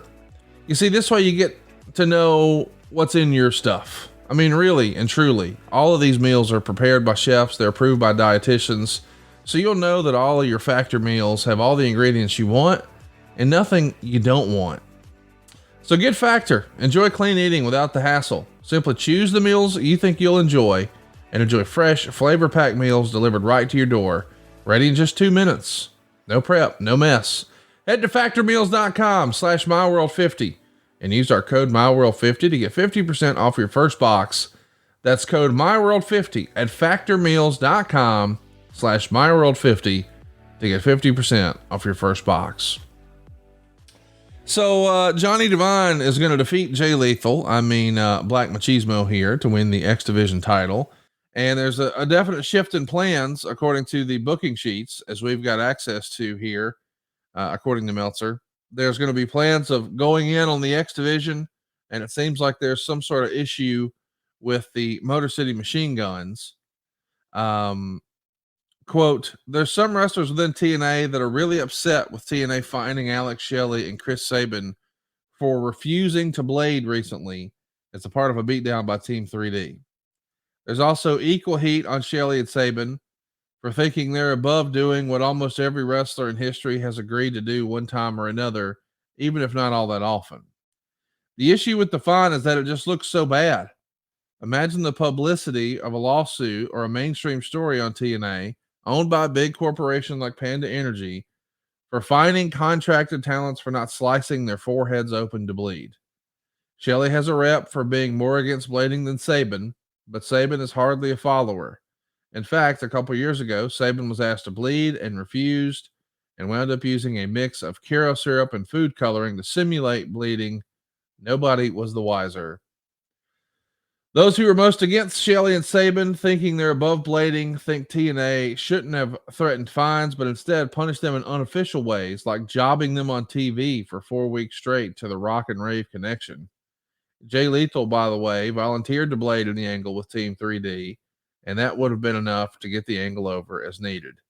So a big controversy here, and this is probably something that you didn't want Panda Energy to see a headline about. What do you think of this "we're not blading" stance from Shelly and Saban? I can remember a couple of instances, and one that I can remember this, and when they brought it to me, and I'm like, I almost said, "Are you serious?" I got a lot more clarity in 2023 than I did then, but I thought, no, like, what do you mean they don't want to? Like, are they afraid, or they don't think it's right for the angle or the storyline? They don't think it's right for their character. They don't think it's going to be believable. Like, give me some context. Why don't you want to do this? Same thing. Andy Douglas was asked to cut his hair and he refused. And I'm thinking, why? Well, like, what is the reasoning? Is it afraid it's not going to grow back? It's not good for the character. Look, if you don't want to do it, I understand, but we run a business here. And if you're telling us what you do and don't want to do, I totally get that. We're just going to move on from you as a talent. Make sure you understand that. I kind of had this kind of in my mind thinking, why are they so vehemently opposed? Again, born and raised in this business, it was just kind of part of the trade. I now know that people don't exactly view it that way in so many ways. Some do, some don't. So now it's a mixed bag, but I didn't understand why they didn't want to do it. And then when you got into kind of the fine situation, again, I was never big on fines, not just for this, but across the board. There's other ways. Like, if you're going to show up for work, great, pay them. If you're not, just don't book them. That is much more effective, in my opinion, than a fine. Just, you're off. Yeah. And Dutch used to be a huge proponent of that's the easiest way. It's not about sending a message. It's that we understand you don't want to do it. You're coming to work, but you're dictating what you will and won't do. It's hard to do business with talent like that. So we're going to choose, just like you chose not to cut your hair or blade, we're going to choose not to book you. If you want to reconsider this in the future, it's incumbent upon you to let us know that, hey, I've kind of reconsidered things. That is the most logical, sensible kind of mindset. Fine. So don't fine them, fire them. Leave them at home. Maybe if they're under contract, we're going to take you out of this story. We'll go a different route. It's just much more effective. Okay, listen. Fire them. If you want to say fire them, yeah. I think then or starve them out. I mean, because if they're under contract and you're not booking them, said differently, so we'll just send them home and not book them. That's starving them out, right? Yeah, I mean, you can, yes, but then you don't want to cut your nose off, spite your face. Here's where starving them out, and this is boy. Did we use this as a Dutchism? Because one of the Dutchism was poverty has a strange way of affecting one man's mindset. Yes. That, maybe not fire them. If you send them home, they may go, I need to make that truck payment. Cutting my hair doesn't sound like such a bad idea after all. I just love that you're like, I'm not a proponent of fining. I say we just take all their income away. I mean, it sounded like the way you presented it, like that was better for the boys. And then when you really think about it, you say to yourself, did he just say, just take all the money back? Yes, I did. Yes, he did. Yes, I did. Did you ever have a conversation with Shelly or Saban and really dig in and understand what the stance was? God, Scott Moore did. I'm pretty sure, because they were Michigan guys and Scott's Windsor right across the bridge. Scott did. I would say Scott. Somebody Dutch did maybe. It was Terry Taylor was engaged. He was talent relations. So Terry's the one who had probably the most conversations, and maybe Terry brought the message back. They're just like, they don't want to do it. And when you kind of hear you're against, what's the term used? That it is rough. It's the self-mutilation. It is. Yeah. Yeah. Okay. Okay. If you view it that way, it kind of puts a different slant on that. that, okay, you're fundamentally against this. Okay, point taken, and I respect that fact. Back then, though, that hadn't ever crossed your mind. It's just what you'd always done your whole career, right? Yeah, that kind of, you're going to get boots and tights and A razor blade. yeah, in a way, yes, that's the old carpenter. What's the tools in your toolbox? Got a chain, got some powder, brass knucks. Just it's in our toolbox. At the time, though, I mean, listen, you've evolved as a human. We're all thinking differently. So I want to be clear. I'm asking what 2008 version of Jeff Jarrett thought. At the time, you were annoyed by this, right? I was dumbfounded and annoyed that, wait a minute, not only you're just telling us, no, I'm not going to do it, but not giving us any backup. Yeah, I was just like, what the hell? And then when I found out it was that, I did, Conrad. Even back then, I paused and went, okay, are they afraid of doing it or just saying, I fundamentally will not do that? And then you go, okay, they're making that decision. In my mind, I know there's going to be other kind of decisions coming down the pike that you're going to probably dictate to the office or dictate. You just need to be aware that's the skill set you're dealing with. And, it goes back to value on the card. You're selling out buildings. I can tell you this, the office puts up with a hell of a lot more than if you're opening match. That happens in Hollywood. That happens on the sporting field. It happens in professional wrestling. You gave me your answer as an office person. Now give me your answer as one of the boys. As an old school guy, did you lose respect for them as one of the boys because they weren't willing to bleed? I'm not saying now. I'm saying in 2008. Even then, I would say, wow, the business is changing rapidly right before my eyes. Okay. And it was said about my generation in late 80s, early 90s. I could hear, you could hear, I mean, even back then, man, you and Billy Travis, Pat Tanaka, and Paul Diamond, man, y'all had a hell of a match. You could probably slow down and take out about half your high spots, but God almighty, what a hell of a match. Okay. It's a hell of a match, but take out half of it. Yes. Did I hear that right? Yeah. Yeah, it's still said that today. I just love picking your wrestling brain here. We're going to do a sit-down interview between Mike Tenay and Abyss. Mike Tenay would inform him that Dr. Father Mitchell agreed with Jeff Jarrett that Joe Burrow would never be as good as Joe Montana.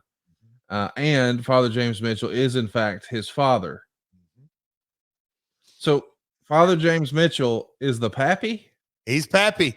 This feels just like Kane and Paul Bearer, does it not? You think? Yeah, come on. My goodness. Abyss, Joe Burrow, Jamar Chase, Father Mitchell, and Vince Russo wrote this story. Curryman debuts for TNA. This is a character that Christopher Daniels has done over in Japan. Who's a big advocate for Curryman in Nashville? Me. And Chris had been with us literally since year one. And somehow, some way, I'd found out about it. And I think Chris had pitched it, or people had talked about it, or it had kind of been locker room talk that I didn't have a clue about it. And I don't know, chicken or the egg, which came first, but the feast or fired, and who can lose that match and go away as a character but come back as something else, and all kind of went together. But and Chris does a great accent, we'll call it a broken English accent. And just look, I'm a character guy. I think it takes all kinds. Shark Boy, Black Machismo, Abyss, just Father Jim Mitchell, just it takes a little bit of everything. Again, cookie cutter will get you in trouble, but I love the Curryman look, and he's a hell of a talent, man. Chris can work his ass off. And I thought, okay, this is a breath of fresh air for the program, not just for Chris, but for the entire program. Well, speaking of the program, we're going to see some footage of Kurt Angle arriving to the Brock Lesnar UFC Brock Lesnar, of course, is going to lose to Frank Mir in his UFC debut, but afterwards, Dana White goes out of his way to praise both WWE and TNA for helping promote the event. And Angle's entrance into the arena that night doesn't get aired on the UFC broadcast, but you guys film it, and he gets a big reaction in the arena, and he's presented as a real superstar by the crowd. But there's a bunch of WWE folks who were there who aren't given that same treatment. And then, of course, they refer to Kurt Angle as a former TNA World Champion, and they refer to Brock Lesnar as a former WWE superstar. Are you at this show? This is a big moment where, you know, a lot of UFC guys were excited that the WWE guy lost, and there were big camps on both sides. You know, this guy's going to get a win for the pro wrestling side and sort of defend our honor. And then there was the whole MMA affliction shirt wearing contingent who were ready to stomp out that phony wrestling. Did you go to this show? Do you remember this one? See, and I went to several UFC shows, 07, 08, 09. And Conrad, for the life of me, I had to be in LA for one of them and had to fly over to Vegas. I think I was, but it's one of those ones because our production crew there. I think I took the red eye out this night. I don't have any specific recollection.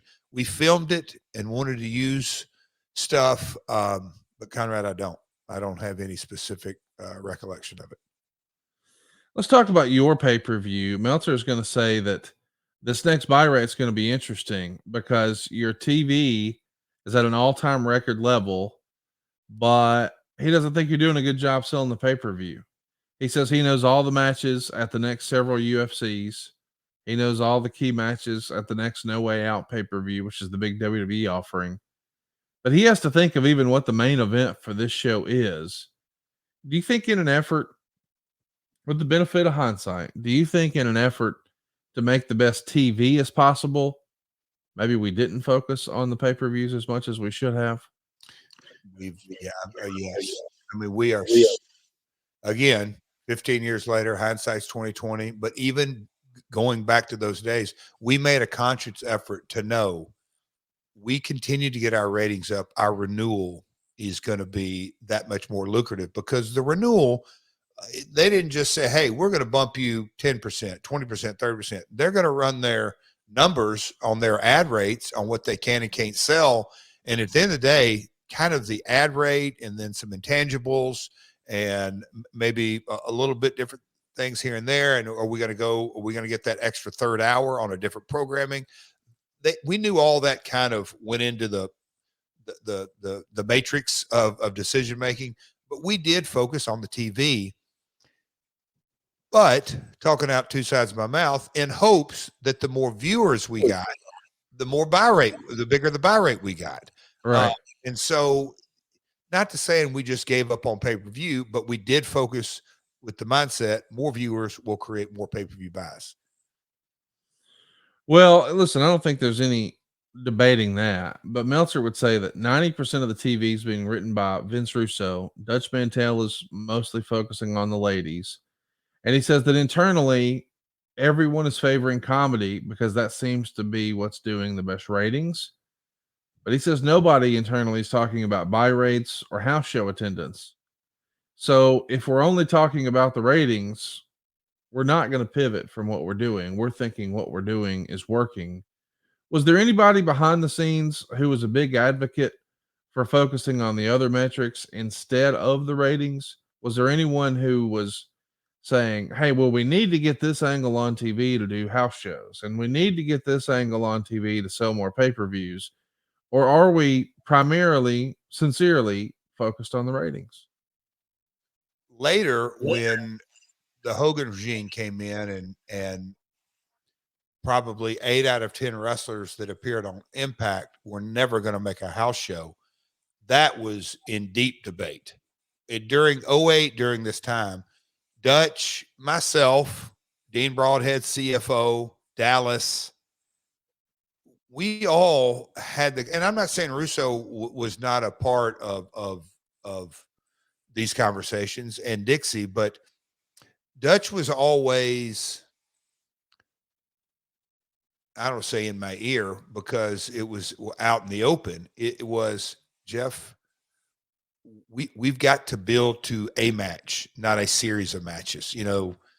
Goes without saying 2 out of 3 or a tournament or, how do you make a match? And, when we talk about the females, Kong and whoever the opponent was, it would build toward one match. So Dutch was always a proponent of that. So we all were concerned, but we never came up with the, I'll call it the solution, if you will. And ratings always won out. Well, I'll tell you this, if you're maybe in a rut at home, here's the solution for you and your partner. BlueChew.com. We like to think of it as like a hot tag for your wiener. Guys, we've been talking about Blue Chew on this program forever. You know why we keep doing it every week? Because it really works.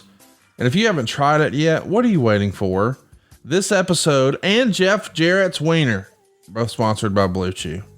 Blue Chew is a unique online service that delivers the same active ingredients as Viagra and Cialis, but in chewable form and at a fraction of the cost. Take them anytime, so you can plan ahead or be ready whenever an opportunity arises. Pretty simple process here, folks. You sign up at BlueChew.com. You'll consult with one of their licensed medical providers, and then once you're approved, man, you'll get your prescription within a few days. And the best part? Well, it's all done online. That means no visits to the doctor's office, no awkward conversation, no waiting in line at the pharmacy. It's all made right here in the USA. It's going to prepare and ship right to your door. It comes in discreet packaging. So what are you waiting for? If you could benefit from extra confidence when it's time to perform, let's chew it and do it, y'all. Let's have some better sex. And we've got a special deal for our listeners. Try Blue Chew free when you use our promo code MyWorld at checkout. Just pay $5 shipping. That's BlueChew.com. The promo code is MyWorld to receive your first month free. Visit BlueChew.com for more details and important safety information. And we want to thank Blue Chew for sponsoring the podcast and Double J's Hog Meat. So listen, on TV, there's a real life situation playing out. As the Torch reports, it's not a guarantee that Samoa Joe is going to re-sign. And on TV, the main story is about him and Jim Cornette. And Cornette is trying to get him to re-sign. Were you having concerns getting him on paper? Was it about the creative? Was it about the amount of money? Was it about the number of dates? What do you remember about this? Joe is a businessman. His family are business folks. Joe went into it for renegotiation and is going to maximize his opportunity. Joe wanted more money. And rightly so. At this time in 08, Christian, 3D, Kurt, we again, the spike money, Joe just wanted more money and we were in negotiations with him. And so we used a little bit of that on TV. You felt confident you'd be able to get the deal done? We felt relatively confident. Yes. You're also building up BG James teaming with Bullet Bub Armstrong at the pay-per-view for a world title shot. Two things. Was it time to break up the James gang? And did you just want to put Bob on TV one last time in a big angle like this? Story. Brian could tell a story.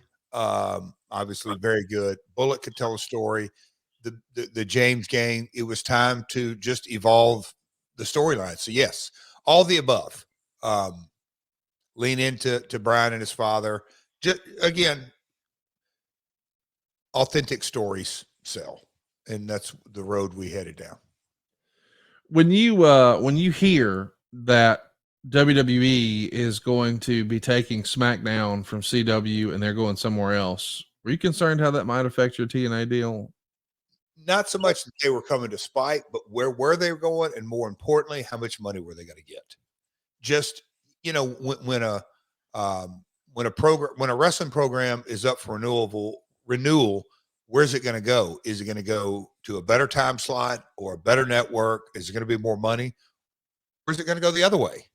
Right. And they're the leader brand. So all eyes were, let's follow this very closely. Let's talk a little bit about the Impact that airs on February 7th. Black Rain is going to defeat Kaz in a rat on a pole match. Of course, on a pole. A rat on a pole. Listen, I think we both love Dustin Rhodes, but Kazarian, I felt like was a missed opportunity. I felt like he could have been a much bigger single star. I always wanted him to get the world title run, and I was even hopeful a few months ago on that Impact show that he would beat Josh Alexander. I love what Josh has done with the title and think he's helped bring a lot of credibility to that belt. But man, I'm nostalgic for Frankie Kazarian. Why don't you think Frankie ever got the big title run? I think at the end of the day, Frankie probably at AEW, and I'm not going to speak for that, but because I wasn't there enough to know, but certainly at TNA, in a lot of ways, we were loaded with talent, and just the timing of Frankie getting, I don't say the push because he had the ebb and flow pushes, but that right match that we'll call it, I don't want to say a breakout because that sounds like he didn't have. He was such a consistently over deliverer, really good to great performer, TV performer too. It's one of those things that, you can look back on history in professional wrestling and this guy and that guy and like, why didn't he ever? And I don't think you can ever put your thumb specifically on why. Well, let's talk about why we didn't do a reshoot here. It's on the Go Home episode of Impact. Homicide is going to beat Johnny Devine. It's supposed to have Homicide pinning Johnny Devine when Devon is going to break up the pin, but Devon is late doing so. So Homicide has to just sit up and not continue the pin, even though he's hit his finisher twice. And Meltzer's asking in the newsletter, why didn't you guys reshoot this? Fair question. It is taped. Only the live crowd would know. Why didn't you reshoot it? That's a great question. I'd have to go back in time to answer that. Was Keith and the crew assured that they could fix it in post? Was the agent, I'd love to go back and ask the agent, ask the truck, ask the talent, but I have no idea. That the only thing I can really think through would be they all thought they could fix it in post and clean it up and pull it up and tighten it up, and they couldn't. It's amazing that goes. Yeah. Let's talk about something else that was a big rumor at the time, and it involved our old pal Paul Heyman. He had this to say about TNA. Quote, I have no interest in TNA. They don't want someone to come in and completely change their formula. I don't even think they want to hear that their formula is in need of changing. TNA is a vanity piece, and they don't want someone who comes in and says, we really have to address all these situations. He added, I think TNA has a major hurdle to overcome, and that's the fact that they have no brand. There's no one on that roster that is branded TNA. Are there hot moments? Sure. Are there personalities to like? Sure. Is there a good work rate? Sure. But there is no TNA style, no TNA persona, and no TNA brand. So 2 questions here. One, did you ever have serious conversations with Paul Heyman? And how did those go? And then 2, what do you think of his criticism here? There's no TNA style, no TNA persona, and no TNA brand.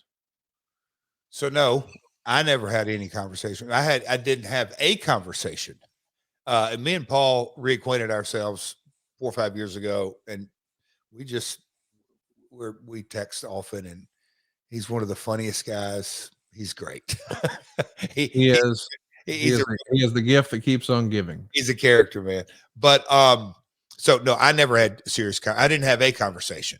But the luxury of doing this podcast, Conrad, is kind of when I look back, is that Bob Carter talked to Jim Ross.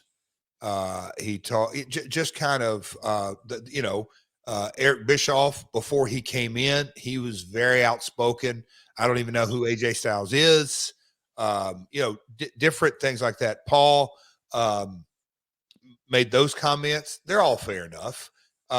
They were obviously, I don't even want to call them casual watchers. Maybe just we were so under the radar in so many ways. And if you would have asked Paul, because he commented on it's a vanity project, and I know exactly it's the connotation of Dixie Carter, or the analogy, or he's tying it to a Dixie Carter vanity. But I believe if you would have asked Paul during this time, hey, Paul, do you think TNA's making any money? He probably would have said, not a penny, losing. You don't, I think the perception, because of our first 2, 3, 4 years, is that we were that vanity thing that just continued to just shell out. Yeah. But it had he You're saying he didn't have the information. He didn't know you were profitable. Information, and I think if he would have got under the hood, he would have still said, you know what, we need to brand TNA more. We need to make AJ Styles the centerpiece. We need to, all of his points, there's some validity to all of them. But I think he wasn't completely engaged or knew all the pieces of the puzzle. Because I believe if he did have, I think he would have said things, maybe not, with a little bit of a different twist. Well, that's well said. I'm curious, do you think you and Paul have similar views on wrestling? Yes. Like had he come over, do you think you and he would have seen the product in a similar way? Yes. Without question, in that branding, vision, stay true to your course, get your nucleus of talent and hammer down with them. I think there's a big word in commit to talent, in that here's who, yes, very much aligned.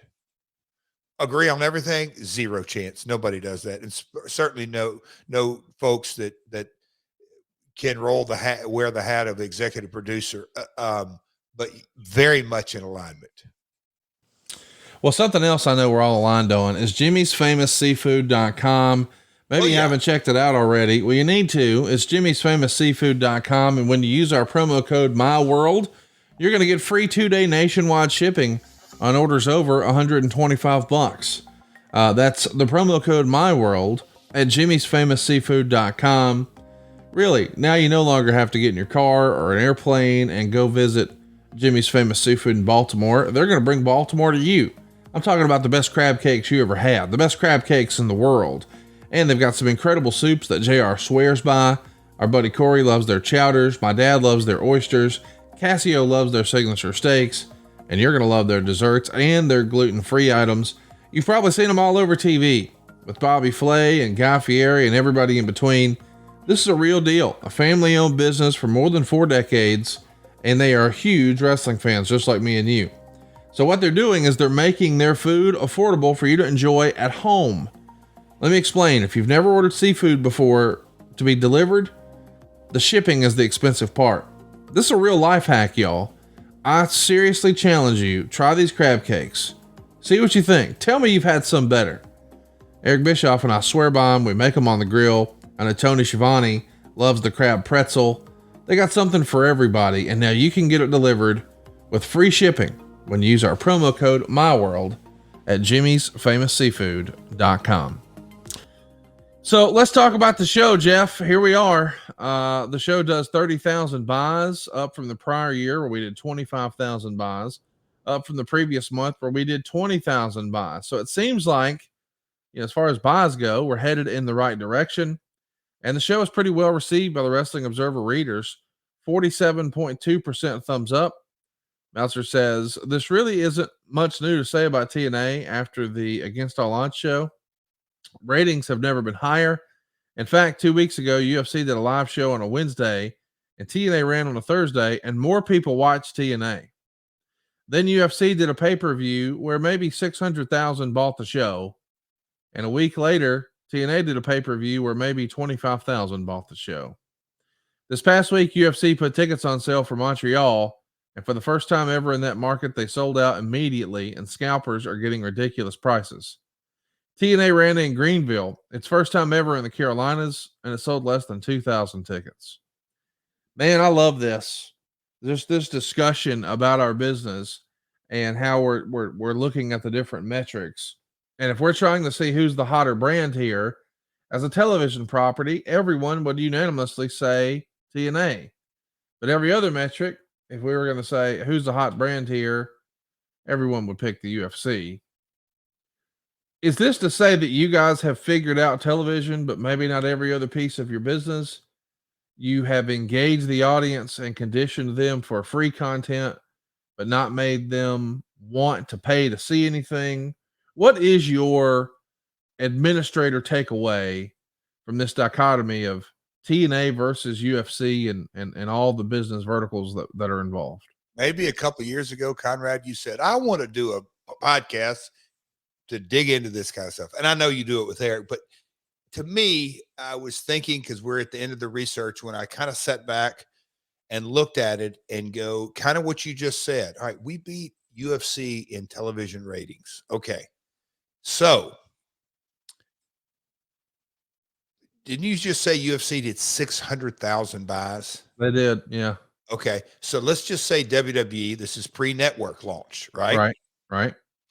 I don't know. Is it 200,000 or 300,000 buys? I don't know. Yeah, that sounds right.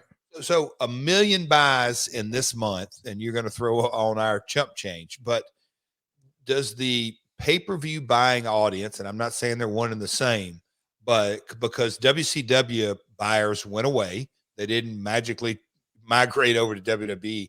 Did that segment of pay-per-view business just go away, and that we were creating, it's not a formula, but we were creating a groove that our viewers were tuning in week in, week out. I don't want to say must-see TV, but we gave them something to watch every Thursday night. And the number a little bit bigger, a little bit bigger, a little bit bigger. Where on UFC, a Wednesday night special or a tough special, the Ultimate Fighter special, it was not really must-see TV. But oh my gosh, Dana White did a hell of a job, and he sold the crap out of this month's pay-per-view main event, and that rung the cash register. And WWE more or less did the same, leader in the marketplace. They enticed the viewer, and 20, 30-year history, but they're going to buy that. And when it came to our pay-per-views, they were like, nah. Matter of fact, I can watch Impact, and it's kind of going to be the same for free. I don't know. I mean, it's good discussion. It's great discussion, but I just continue to go back to when we were in the middle of all this. Man, it's certainly hard to kind of continue to argue about numbers, because we weren't losing money on pay-per-views in our business model. Now, when we got out of the impact zone, that took away our profit. Our live event loss negated our pay-per-view gain. Let's talk about the setup here. You're at the Bilo Center. It's a 16,000 seat arena. You're trying to run a wrestling show in. You got 3,500 fans here in a 16,000 seater, and less than 2,000 of those were paid. And that's with the last week being buy one, get one free. Yep. There's also heavy papering, even in the ringside seats. A lot of those are free. But these people in this crowd are enthusiastic. Meltzer would say the wrestlers, for all their effort, clearly deserve better leadership. What do you think of that comment? He's probably spot on in a lot of ways, but no, I mean, we weren't putting butts in seats, but the singer, Dixie Carter wasn't advertised on the marquee. Kurt Angle was, so or whoever, whatever main event. So What do you mean? What does that mean? You're Well- saying you can't blame Dixie that Kurt wasn't a draw? no, no. You said on response to Dave said the talent deserves better leadership. You're saying that Kurt didn't draw. Correct. The card did not draw. Yeah. The talent- Yeah. I don't mean Kurt individually. I mean the talent show. didn't draw. Yeah, the talent didn't draw. Whoever it didn't draw. But is that marketing? Is it? I mean, again, 7-Eleven's having 2-for-1 on Slurpees. That just kills your walk up. You can come up with 1,000 rationalizations. At the end of the day, it didn't draw locally in Greenville. Period. Yeah, they didn't want to see it. They didn't want to see it. That's do you think how much of that, because it is sort of old school, but back in the day, whoever the WWF champion was, if business was good, he got the credit. If business was bad, he got the blame. And it happens a lot of times that way in the NFL with the quarterback position. Yep. I guess what I'm asking you is, because you got a little bit of old school in you and a little bit of new school in you. Today in 2023, is the guy who's the quote unquote quarterback the most important piece, the biggest reason you draw? Is it the man behind the curtain running the show, the head writer, the lead creative, the shot caller, the decision maker, or is it the world champion? Is it the focused featured wrestler, in your opinion, in 2023?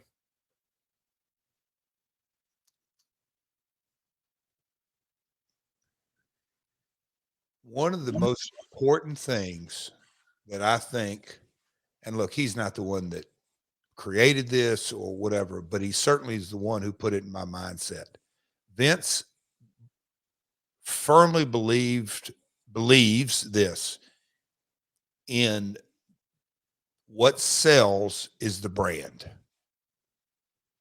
And so every decision made, is that good for is that good for the WWF? If it's good for the WWF, it's good for everybody here. So the brand is what sells. And we could split hairs and say it's the booker, it's the network, it's the world heavyweight champion. I think it's all combined, that nothing comes above the brand ever. Even as hot as Rock or Stone Cold or Hulk or Cena, at the end of the day, the brand always sat on top. So I think they're all,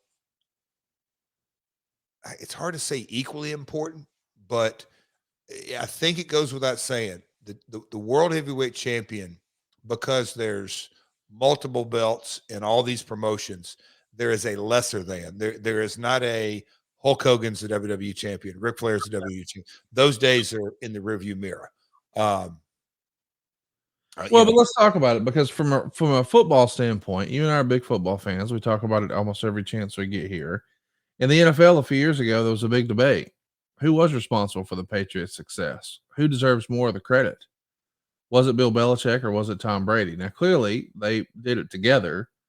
But we had that discussion in the late 80s and early 90s about the WWF. Who deserved more credit? Was it Hulk Hogan or was it Vince McMahon? So I'm wondering, like, the role that we're on right now on the WWE side of things. I know we don't talk about current stuff, but this is the closest thing we got. The momentum WWE has right now, is it based on the people who wrote the Bloodline storyline, or is it based on Roman Reigns? What's more important? I'm not saying they don't go together. I know they do, but we saw Tom Brady leave New England and go down to Tampa and win a Super Bowl. Could we see Roman Reigns do the same sort of thing on another channel? Or is it really the folks behind the curtain that are more responsible? Well, unplug Sammy from this storyline and tell me what you got. Well, Sammy wasn't there the whole time, so we got to see that. And you're saying Sammy was the key factor here, not Roman. So therefore, it's the folks behind the curtain. But no, I truly think it's what makes a number one hit, the song or the singer. I think you can ever answer that completely honestly, because I think it takes both. I think the creative direction of the Bloodline has been really, really good, but you unplug Sammy, you unplug Jay, the dynamic changes. I think the Usos and Sammy are equally as important. And I think a lot of times when you go back and watch, we'll call it the scenes, Sami Zayn and Jay Uso are scene stealers. Yes. That far, I say far outshadow anybody else on camera. I also think when you have Michael Cole kind of responding, or let me back up, Michael Cole building it for the 2 hours or whatever it may be, I just think Kevin Dunn and his team, if you don't get the right shot of Sammy's facial in certain scenes, you can't feel that through the television. You miss the shot. I mean, you truly miss the shot if you don't have the right handheld in the right place to get, you know, even the eyes cut over from Roman and he's looking. Look, Paul Heyman walking down the aisle, the setup of the tribal chief. We could talk about all kinds of things. You go back to Rock and Austin and McMahon and the height of the Attitude Era, and sometimes those in-rings that you knew what was coming, that you were at home, and it was just done awesome. I mean, we could give example after example after example. It goes back to my old silly analogy. What makes a number one song? What makes a great storyline? The song, which is the storyline, or the singer, which is the talent. It takes both. Well, you had both in a couple of dark matches here at this pay-per-view. We had a couple of local radio hosts in our first match, mixing it up with Tracy Brooks and Jackie Moore. Curry Man's going to do some dancing. It's a nice way to open the show. Then we get Sanjay Dutt and Consequences Creed, who gets a big pop because he played football here locally, getting a win over Lance Hoyt and Jimmy Rave. Of course, sadly, Jimmy Rave no longer with us. Lance Hoyt and Sanjay Dutt are down doing their thing in AEW. And, of course, Consequences Creed became Xavier Wood. Man, you guys had a lot of talent in a dark match here. Did you know it? Stacked. Look at the whole roster. When you step back and look at all the names on this card. It's crazy. Yeah, it's deep. It's really deep. The crowd gets the announcement that the commission is not going to allow the Abyss match. And Meltzer would say, maybe the commission should have protected the consumers. And if they weren't going to allow the match, they should have forced the promotion to make it clear that it wouldn't be taking place in the advertised city. I do think this is maybe a fair criticism because I think you guys taped this match weeks prior. Why not make an announcement, Jeff? I think Dave's getting inaccurate information. I don't think we should assume he's accurate. Okay. Because that would have been that's ripping your consumer off. That's in the arena. Yes. Your ticket buying customer, you're not delivering. And you're kind of being coy about it and shifting the blame. I don't believe that's and if I would have never, I mean, that's Teeny Jarrett would be rolling over, that I wasn't raised that way, Connie. There's no way I would have been in favor of that. Our first match is AJ Styles teaming up with Tyson Tomko to beat BG James and Bob Armstrong. They go 7 minutes and 45 seconds. They come out, as you see here, if you're watching along on YouTube, in the Army fatigues, and they've got the whole Marine Corps with them there. Bob went through in 1957, and of course, BG went through in 1987. And they're constantly pushing in all the buildup of this match that Bob was 67 years old. And of course, as you can probably imagine, it's not a great match, but Meltzer would say that Styles was great in bumping for everyone, but it wasn't a great match. And he does say, the thing is, the Carolinas weren't really Bob's territory. And if they're going to do this sort of thing with him, they probably should have done it in Georgia or the Gulf Coast. Maybe they wouldn't have gotten this sort of lukewarm reaction. Meltzer gave it 3/4 of a star. Wade gave it 1 star. What'd you think? I mean, listen, the nostalgia fan in me was just glad to see Bob Armstrong out there. I didn't have an unrealistic expectation that they were going to go all of a sudden see Shawn Michaels reincarnated as Bully Bob here. Yeah, and look, it's Dave saying that geographically look, it's just good newsletter writing. Yeah, I mean, we knew they delivered exactly what they were asked to deliver, period, in a good way. And AJ, yes, he can do the work of others in the ring, and he did. I think in the research it shows that this AJ Styles was in the running for worst match on the pay-per-view. Isn't that something? AJ Styles, it's just silliness. But I mean, look, they delivered. I always thought it was super cool. 30 years, almost to the day of how father-son graduated from boot camp, Marine Corps boot camp. I think it's a pretty cool little stat. It is cool. I know Road Dogs talked about it on his podcast. Oh, you didn't know, with our friend Cassio Kidd. He agrees that this would have been better in Georgia or the Gulf Coast, but not everything has to be 5 stars. Everybody had fun here. Speaking of fun, next up we see Karen yelling at Kurt and Jeremy about not getting enough attention. I'm sure a conversation like that's never happened before. I'm sure she's thrilled when you're on your phone all the time. Kurt was mad because he had a world title match, and all of a sudden she's complaining. It happens once a month, like TNA pay-per-views, where they do these fake dissensions and fake real dissensions and fake real dissensions. So real fake and fake real. I don't know. Either way, the gist is Meltzer says this is past expiration. Nobody cares anymore. It does seem to be happening a lot. This whole Karen bitching at Kurt in between segments on a pay-per-view. Were we just doing a little paint by numbers with her character at this point? You know what? That's a Vince Dutch question. Like but most of the time you would look at a pay-per-view and say, what's the thread for the show? Right. And this was obviously a B thread because it wasn't new. It wouldn't have been the A thread. So, yeah, paint by the numbers may be a good way to paint that, brush that. Next up, we got Tracy Brooks pinning Peyton Banks in 5 minutes and 7 seconds. Meltzer would say it was not good, but people are into the feud. Wade gave it half a star, and Dave gave it 1.25 stars. The post match would see Brooks make a comeback and try to tear Banks' clothes off, and then Banks runs from the ring. I like Tracy in ring. I wish we could have seen more of her in the ring. You're presenting this Knockouts division as maybe the highest rated part of the TV, and then you have this storyline sort of underneath. I don't know. I'm just proud of what you guys were doing for women's wrestling here. I mean, at this point, this was not even remotely a priority for WWE. No, not at all. And Tracy was one of the knockouts that her facials are great. She sold emotion. Yes. ODB, Gail Kim, Awesome Kong, not cookie cutter. They all had a different vibe, a different persona, but they all could convey emotion. Man, I loved this storyline up next. It's Scott Steiner and Petey Williams. Steiner's going to get the win. He wins the briefcase. That gets him both a TNA title shot and an X Division title shot in 9 minutes and 24 seconds.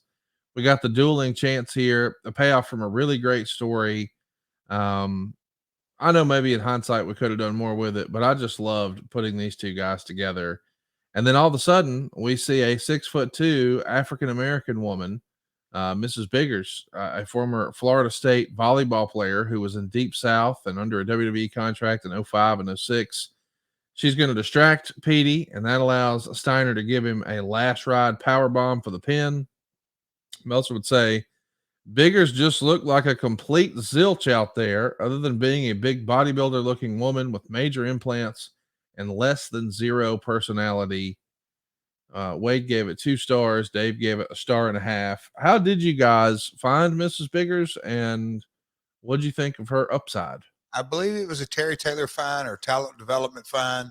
This is her debut, right? Yes. I think, yeah. When I read that, I'm like, damn, Dave's a little critical, and we're just literally first time anyone's seen her. Yeah. I mean, what did he want her to get in there and have a 5-star match? I guess, but no, I mean, it jumped off the page. He was that critical, but that's all right. That's Dave. It was again, step 1 of character development for her. And look, Scott had always had females around him, so it fit his character. How was she to work with?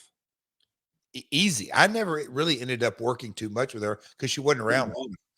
Right. Scott and Petey, though, I mean, this is a legendary pairing in TNA history.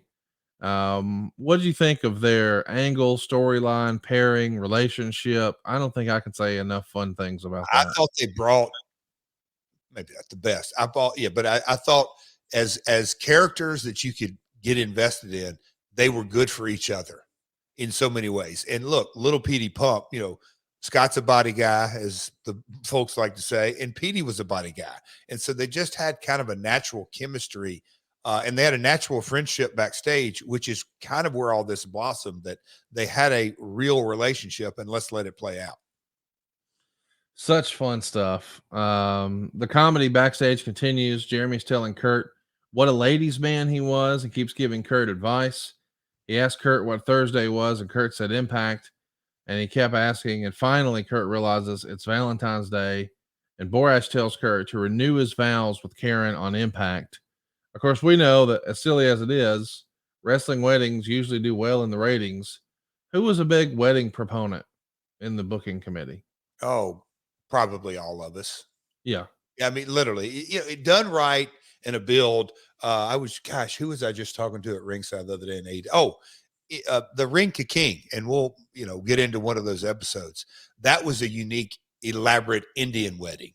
It had a different twist on it. So if you can do a wedding with a little bit of a different twist, they're entertaining, and you know there's going to be a payoff of some sorts. The key is, how do you drive that into a match? How do you take the wedding and all the pomp and circumstance and get it into a match? That's the key. Eric Young is going to pin James Storm in 7 minutes and 49 seconds to retain the TNA Drinking Championship belt, which I hear in real life, you could have licked them all for that championship. Easy. They did a tongue-in-cheek vignette before the match, trying to get over the prestige of the drinking title. This is according to Dave Meltzer. It wouldn't be so funny if you realized they didn't even do that for their real world title. It was a good heated match. Young did a plunge, blah, blah, blah, blah, blah. The finish saw Jackie Moore give Storm a beer bottle, and as he was about to use it, Rhino showed up and gorged Storm, allowing Young to get the pin. Rhino then came out and said he had a lot to say, but he's not going to say it now, but tune in Thursday on Impact. Meltzer would say he just shouldn't have said anything, and had Tenay and West later in the show say Rhino will be doing an interview on Impact. But the way they did this came off so sleazy. When you spend $30 for a show, you don't want a promo telling you to watch TV next week for a payoff. I think that's a fair criticism. Don West and Mike Tenay saying, hey, we're going to hear from him on Thursday would have been better than him picking up the mic and saying, hell, live in the moment. Let Rhino be a Rhino in the moment for sure. Meltzer gave this match 3 stars. Wade didn't like it as much, 1 3/4. Awesome Kong is out next. She's going to pin ODB to retain the Knockouts Championship in 6 minutes and 54 seconds. And Meltzer would say this had the most heat for any match thus far on the show, and that both are just over. Even though the match isn't all that good, they're over. Kong is playing a monster heel early. ODB can't get her off her feet. And they build the whole match for a spot where ODB slams Kong off the top rope for a near fall. Eventually, cheerleader Melissa Anderson, all covered up here, is going to distract ODB, and Kong uses a spinning back fist and sit out powerbomb for the pin. Man, this isn't nearly as work rate or whatever as Awesome Kong and Gail Kim was, but these are 2 big personalities that the fan base identify with. You guys have a lot of momentum in this women's division. Conrad, did you ever see Jimmy Valiant back in the day when he was a babyface and really over in Memphis? I didn't see him in Memphis, just in Crockett. Yeah. Anyway, ODB, I'm not saying it's exactly right, but just a larger than life personality that you knew you were going to be entertained. It's just really that simple. Super entertaining, believable. You knew she was going to bust her ass and work hard. And Kong, at this point, was so established and over, it clicked. Well, you know, we're going to bust our ass and work hard for you over at savewithconrad.com. If you haven't checked it out already, what are you waiting for? We're routinely helping our My World listeners get a lower monthly payment. As a matter of fact, just last week, we helped a listener save more than $1,100. He didn't save $1,100 once. He saved over $1,100 this month, next month, the month after that, each and every month. He's pocketing an extra $1,100, all because he went to savewithconrad.com. We can also help you pay your debt off faster. Let me explain. If you're in a 30-year loan right now, maybe you feel stuck making the minimum payment on some credit cards. Maybe you got a couple of car payments giving you some heartburn. If we combine all the debt you have and get you a better interest rate and a cheaper monthly payment and cut years off your loan, man, that's the way to do it. You see, by putting all your debt together in a smaller, better, cheaper, more affordable interest rate, we're going to get you a lower monthly payment. But what if we apply some of that monthly payment savings to paying your house off faster? Taking that 30-year loan and paying it off in just 15 years. Now you could save maybe over $100,000 in unnecessary interest. And oh yeah, you get a greater tax deduction in the process too. You see, the interest you pay on those credit cards, not tax deductible, whereas the interest you pay on your mortgage is tax deductible. Oh, and how's this for starters? Skip your next 2 house payments. It's your single biggest bill, and you'll get to pocket all of that cash for 2 months at savewithconrad.com. NMLS number 65084, equal housing lender. Savewithconrad.com has an A+ rating with the BBB. And I want you to go see all of our 5-star reviews over at conradreviews.com. Our most recent one is from Nathan in Sunbury, Pennsylvania. He left us 5 stars and had this to say: great communication. Always felt like I was a priority. That's what you can expect at savewithconrad.com. And by the way, you don't need perfect credit or money out of your pocket. FHA will let you do these with as little as 3.5% down. So if you're thinking about buying a house and you're a veteran, you get 100% financing. Maybe you're willing to buy a house outside of the city limits. You might be qualified for a USDA loan with no money down. But maybe you're thinking, well, I've got some credit issues and I want to buy in the city. You can do that with as little as 3.5% down and just a 620 credit score with FHA. You see, we've got all the answers for the questions that you've been thinking about for home ownership or debt consolidation, and we'd love to help you right now for free. We're talking free advice, y'all, at 888-425-0105 or savewithconrad.com. Because we don't say no, we say not yet, but here's how, at savewithconrad.com, or shoot me an email directly, conrad@savewithconrad.com. All right, Jeff, let's get to our next match here. We got a pre-taped match with Abyss beating Judas Messias in 1451 in a barbed wire massacre match. Of course, this was taped on the 22nd in Orlando. Meltzer would say to make it seem live and legit, they had Cornette, referee or Hebner, and announcer Crystal only involved with this match, which is why Scott Hudson was brought back to do backstage interviews in Greenville. I like that you at least tried to sell it like it was live. What do you think of the execution of this match? A taped barbed wire massacre match. Look,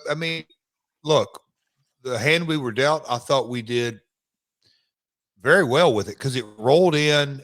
Obviously, TNA knows how to handle the situations. The Impact Zone crowd was dialed in a lot of ways, probably a better controlled environment as opposed to going to Greenville, where those fans may be a little bit more on the casual side of things and not be intricately involved in the storyline. It worked as well as we could make it work with our set of circumstances and the little nuances that, you know, the talent. We didn't want the viewer to get disconnected and see Jim Cornette in Orlando and then, oh, he's in South Carolina within 30 minutes of each other. So it rolled out. That's how we rolled it out. Booker T is out next. He's going to go to a double count out with Robert Roode in 9 minutes and 17 seconds. Meltzer would say you could see a difference between Booker and everyone else on the show, and that the people here work their matches to have a good match.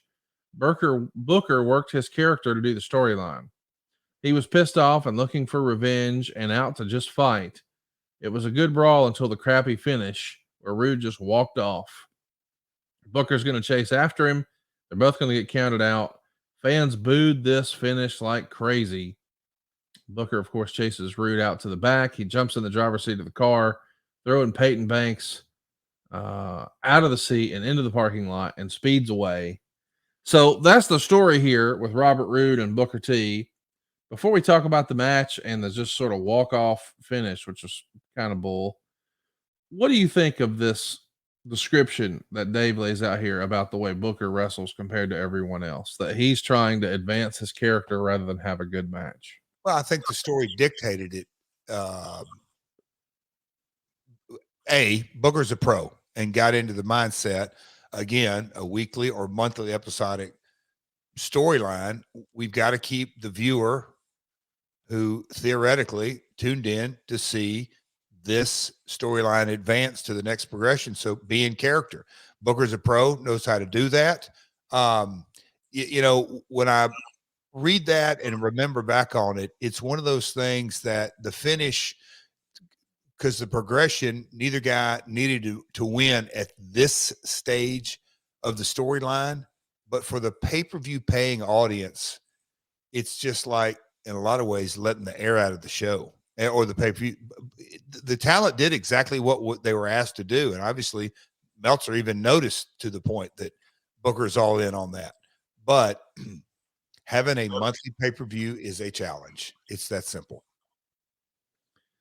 Next up, Alex Shelley and Chris Sabin and Jay Lethal beat Team 3D and Johnny Devine in 12.5 minutes in a multi-stipulation street fight match.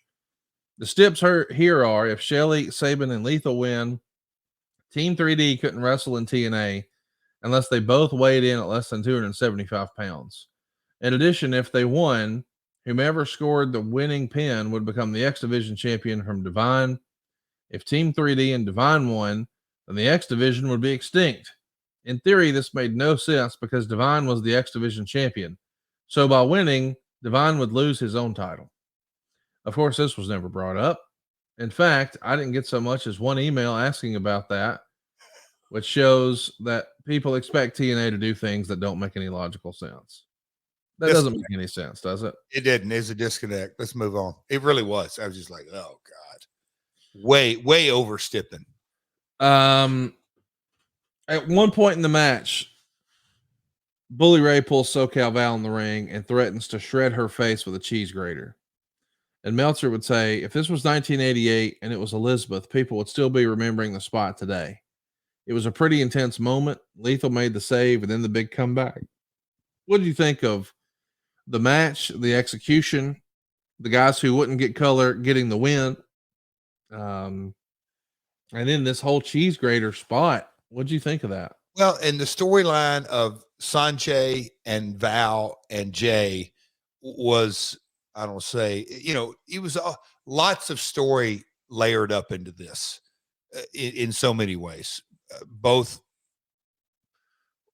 you know, you just said the color, not color. That obviously wasn't a part of the storyline. But at the end of the day, Bubba, we'll say the lead heel in all this, he's just damn good. And the intensity of that spot tied into the story. I mean, when I read it back, the overstepping of things is such a letdown in hindsight, but in the execution, you go back and watch this match, the people were with it every step of the way. I mean, and that's credit to the talent. Let's talk about the world title match. Kurt Angle is going to pin Christian Cage to keep the TNA title in 20 minutes and 40 seconds. Samoa Joe is the ringside enforcer. Joe and Angle get into it with Angle shoving Joe and Joe shoving Angle hard, and they take a big bump. Angle hits a couple German suplexes, but when he goes for a third, Christian reverses it and gives Angle a German almost on the top of his head. And Angle uses all of his moves like the ankle lock leading to a rope break and the Olympic slam leading to a near fall. Then he misses a moonsault. Christian goes to the top. Angle climbs up, uses the Olympic slam off the middle rope for a near fall. Christian comes back with another near fall. And at this point, Meltzer would say the match was awesome. It didn't matter what they did with it. And then referee Andrew Thomas went down. And it went from being TNA's best match in a long time to every other TNA main event, where by the time it's over, you really don't care. So he's being really critical of the finishes, and we just had the whole Booker T walk off, but now another ref bump and a title match. What'd you think? Did we overbook some of these title finishes maybe at times? Yes, and going back to, this is the January pay-per-view, so we're building toward lockdown.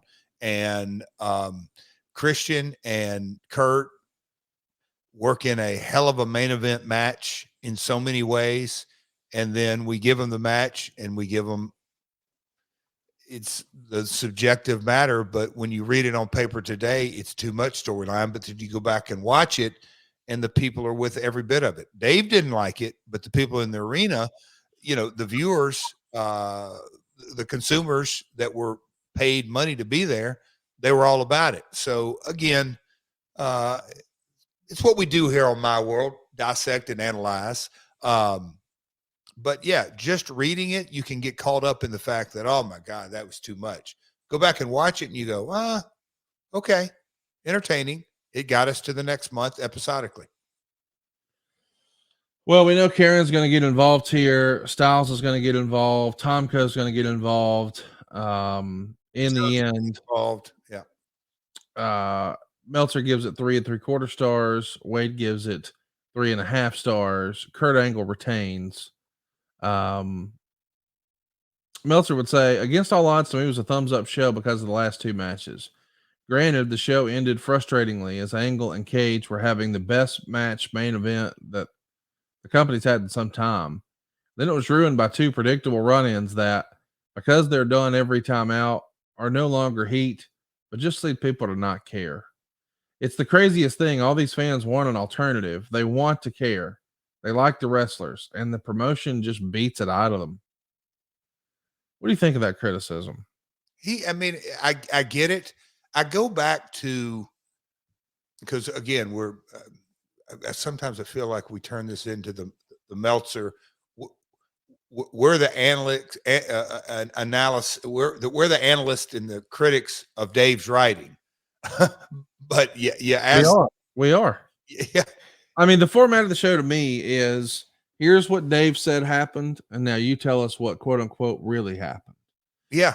And so when he says the promotion beat it out of him, did you feel like at times that the booking, while maybe people were watching, for them not to be willing to watch with their wallet involved, that you had lost some of that consumer confidence? Consumer confidence is what I'm trying to land on.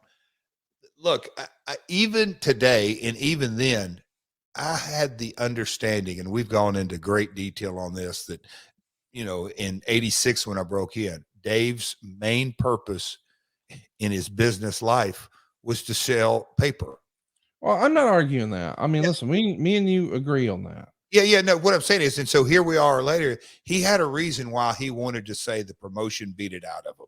Well, because you are. I mean, listen, I gave up on TNA, and here's why. I knew, well, all right, it's Kurt Angle and Christian. They're going to have a great match, but it's not going to be, whatever they're going to do, it's not going to be a clean finish.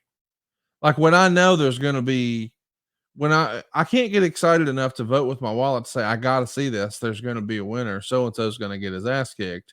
I can't wait to see so-and-so win the belt. If I also know, well, they're not going to do it yet. They're going to have a bunch of run-ins and interference and ref bumps. And I want to I know this sounds silly. I'll watch wrestling just to watch it. But if you want me to pay, it needs to feel special. I need to feel like there's a moment. And if I give you my money over and over and over, and I don't ever feel like there was a moment, eventually I'm going to stop giving you my money. Mm-hmm. And I call it from the evolution of the industry. I mean, at Memphis, we asked people to buy a ticket 52 weeks in a row. Yeah. For years and years and years. And oh, you're hot shotting it. Oh, you're doing too many run-ins. Oh, you're doing this. Oh, you're doing that.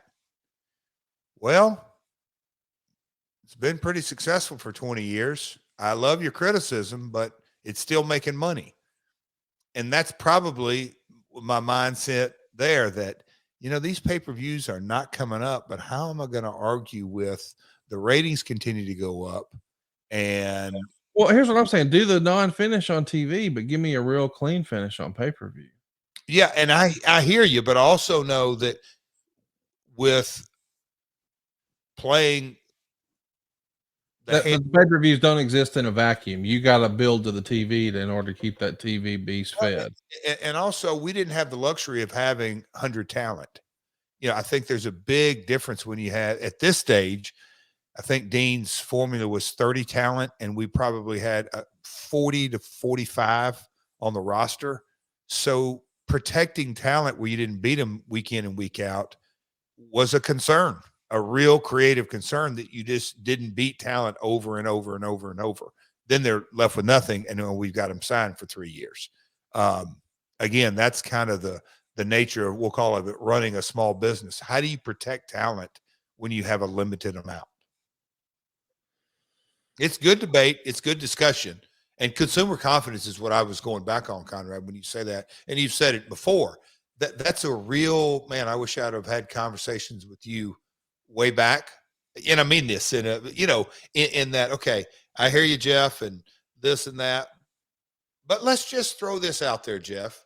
Have you lost consumer confidence? And I'd ask myself, no. I just kind of that pause in processing the landscape.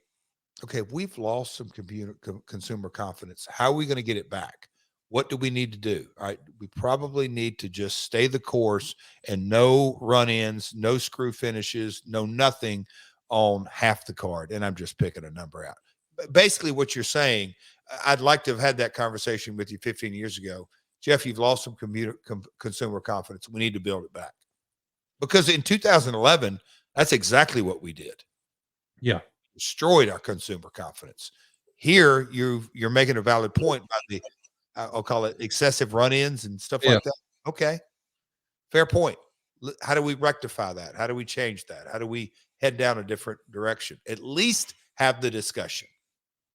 Well, I hope we can have the discussion. If your business targets 25 to 50-year-old men, there's no better place to advertise than right here with us on My World. You've heard us do ads for some of the same companies for years. Why?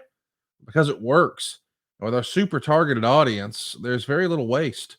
Go to advertisewithjarrett.com and find out more about advertising with My World. That's advertisewithjarrett.com.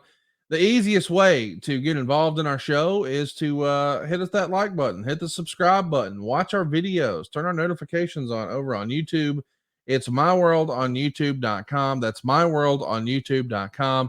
All of our brand new merch is over at boxofgimmicks.com, including the now infamous Last Outlaw t-shirt. That's at boxofgimmicks.com. I also want to give a cheap plug right now for adfreeshows.com. We're still doing the book each and every month with David Crockett, breaking down month by month 1985 using his brother's red books. From the genius mind of Dusty Rhodes, from the handwriting of J.J. Dillon, and from the personal Jim Crockett Jr. collection, we visit with David Crockett every single month. It's all exclusive to adfreeshows.com. Over there, too, you'll also hear one of the rarest interviews of all time. Gary Juster sat down with us to talk about the behind the scenes in the AWA, the NWA, WCW, Ring of Honor, and now MLW. It's all on a little program we call The Insiders. I mean, how often have we heard Gary Juster's name? Now you actually get to hear from him. It's all exclusively at adfreeshows.com. And next week, Jeff, we will be doing another live recording, probably on a Monday, with all of our folks from adfreeshows.com, as we talk about your rookie year, 1986, from your debut against Tony Falk to working on the road to Billy Travis to Dutch Mantell to Tojo Yamamoto to Tarzan Goto to winning the tag titles with Pat Tanaka and so much more. We're talking all things 1986 in Memphis. What do you think we'll talk about next week, Jeff? Picture money, pal. What else? We'll talk about that Volkswagen Jetta. Bought it. No, did I buy that in 86? No, maybe I did. Yeah. I think, bumper to bumper warranty. They quit doing that. But anyway, no, it's going to be fun. What a trip down memory lane. Buddy, old buddy. I went from shooting basketball at Aquinas Junior College. And the next thing you know, dodging yellow paint buckets. Yeah, exactly. A lot of fun. We're going to talk about it. All things Memphis and a very young Double J, Jeff Jarrett's 1986 is next week right here on My World. Jeff, I hope everybody has a great week this week, and I hope that folks tune in to Dynamite Wednesday night, of course, tomorrow night on the Turner stations, and of course Friday night Rampage. And tickets on sale now for the first House Rules event at AEWTIX.com. The life of Jeff Jarrett is something else these days, is it not? Buddy, that Golden Globe tour, old Paul Walterhausen is crying and is out there in LA. He's wishing he could get that Golden Globe back, but World Tour, I'm headed up, doing a little WrestleQuest. That game comes out in May, Conrad. Folks, my world listeners, you're going to get to see the Podfather in action in a Japanese role-playing game. So a lot of good stuff going on this week. Baseball stuff last week, WrestleQuest this week, AEW. Oh, buddy, my world. And poor Abyss. Wonder who That's what you're doing this week, man. But next week, we go all the way back to the very beginning. Back to a time where, 1986, nobody even knew who Joe Burrow was. And I would venture to say in 20 years. That's what I mean. But it's like he didn't exist, because in 20 years, it'll be like he didn't exist again relative to the impact Joe Montana has. Boy, bingo. Poor foolish Abyss. Let's roll this format up one more time. First time I met Abyss now. Never met him before in my life. And he comes over. Joe Burrow is going to wind up being a bigger quarterback, bigger star than Joe Montana ever was. And you and I, was it Boogs? Oh my God. Yeah, he had Boog's format, his Boog segment. He was what are we doing? I can't wait to talk about the very beginning next week with you, Jeff, right here on My World. Peace.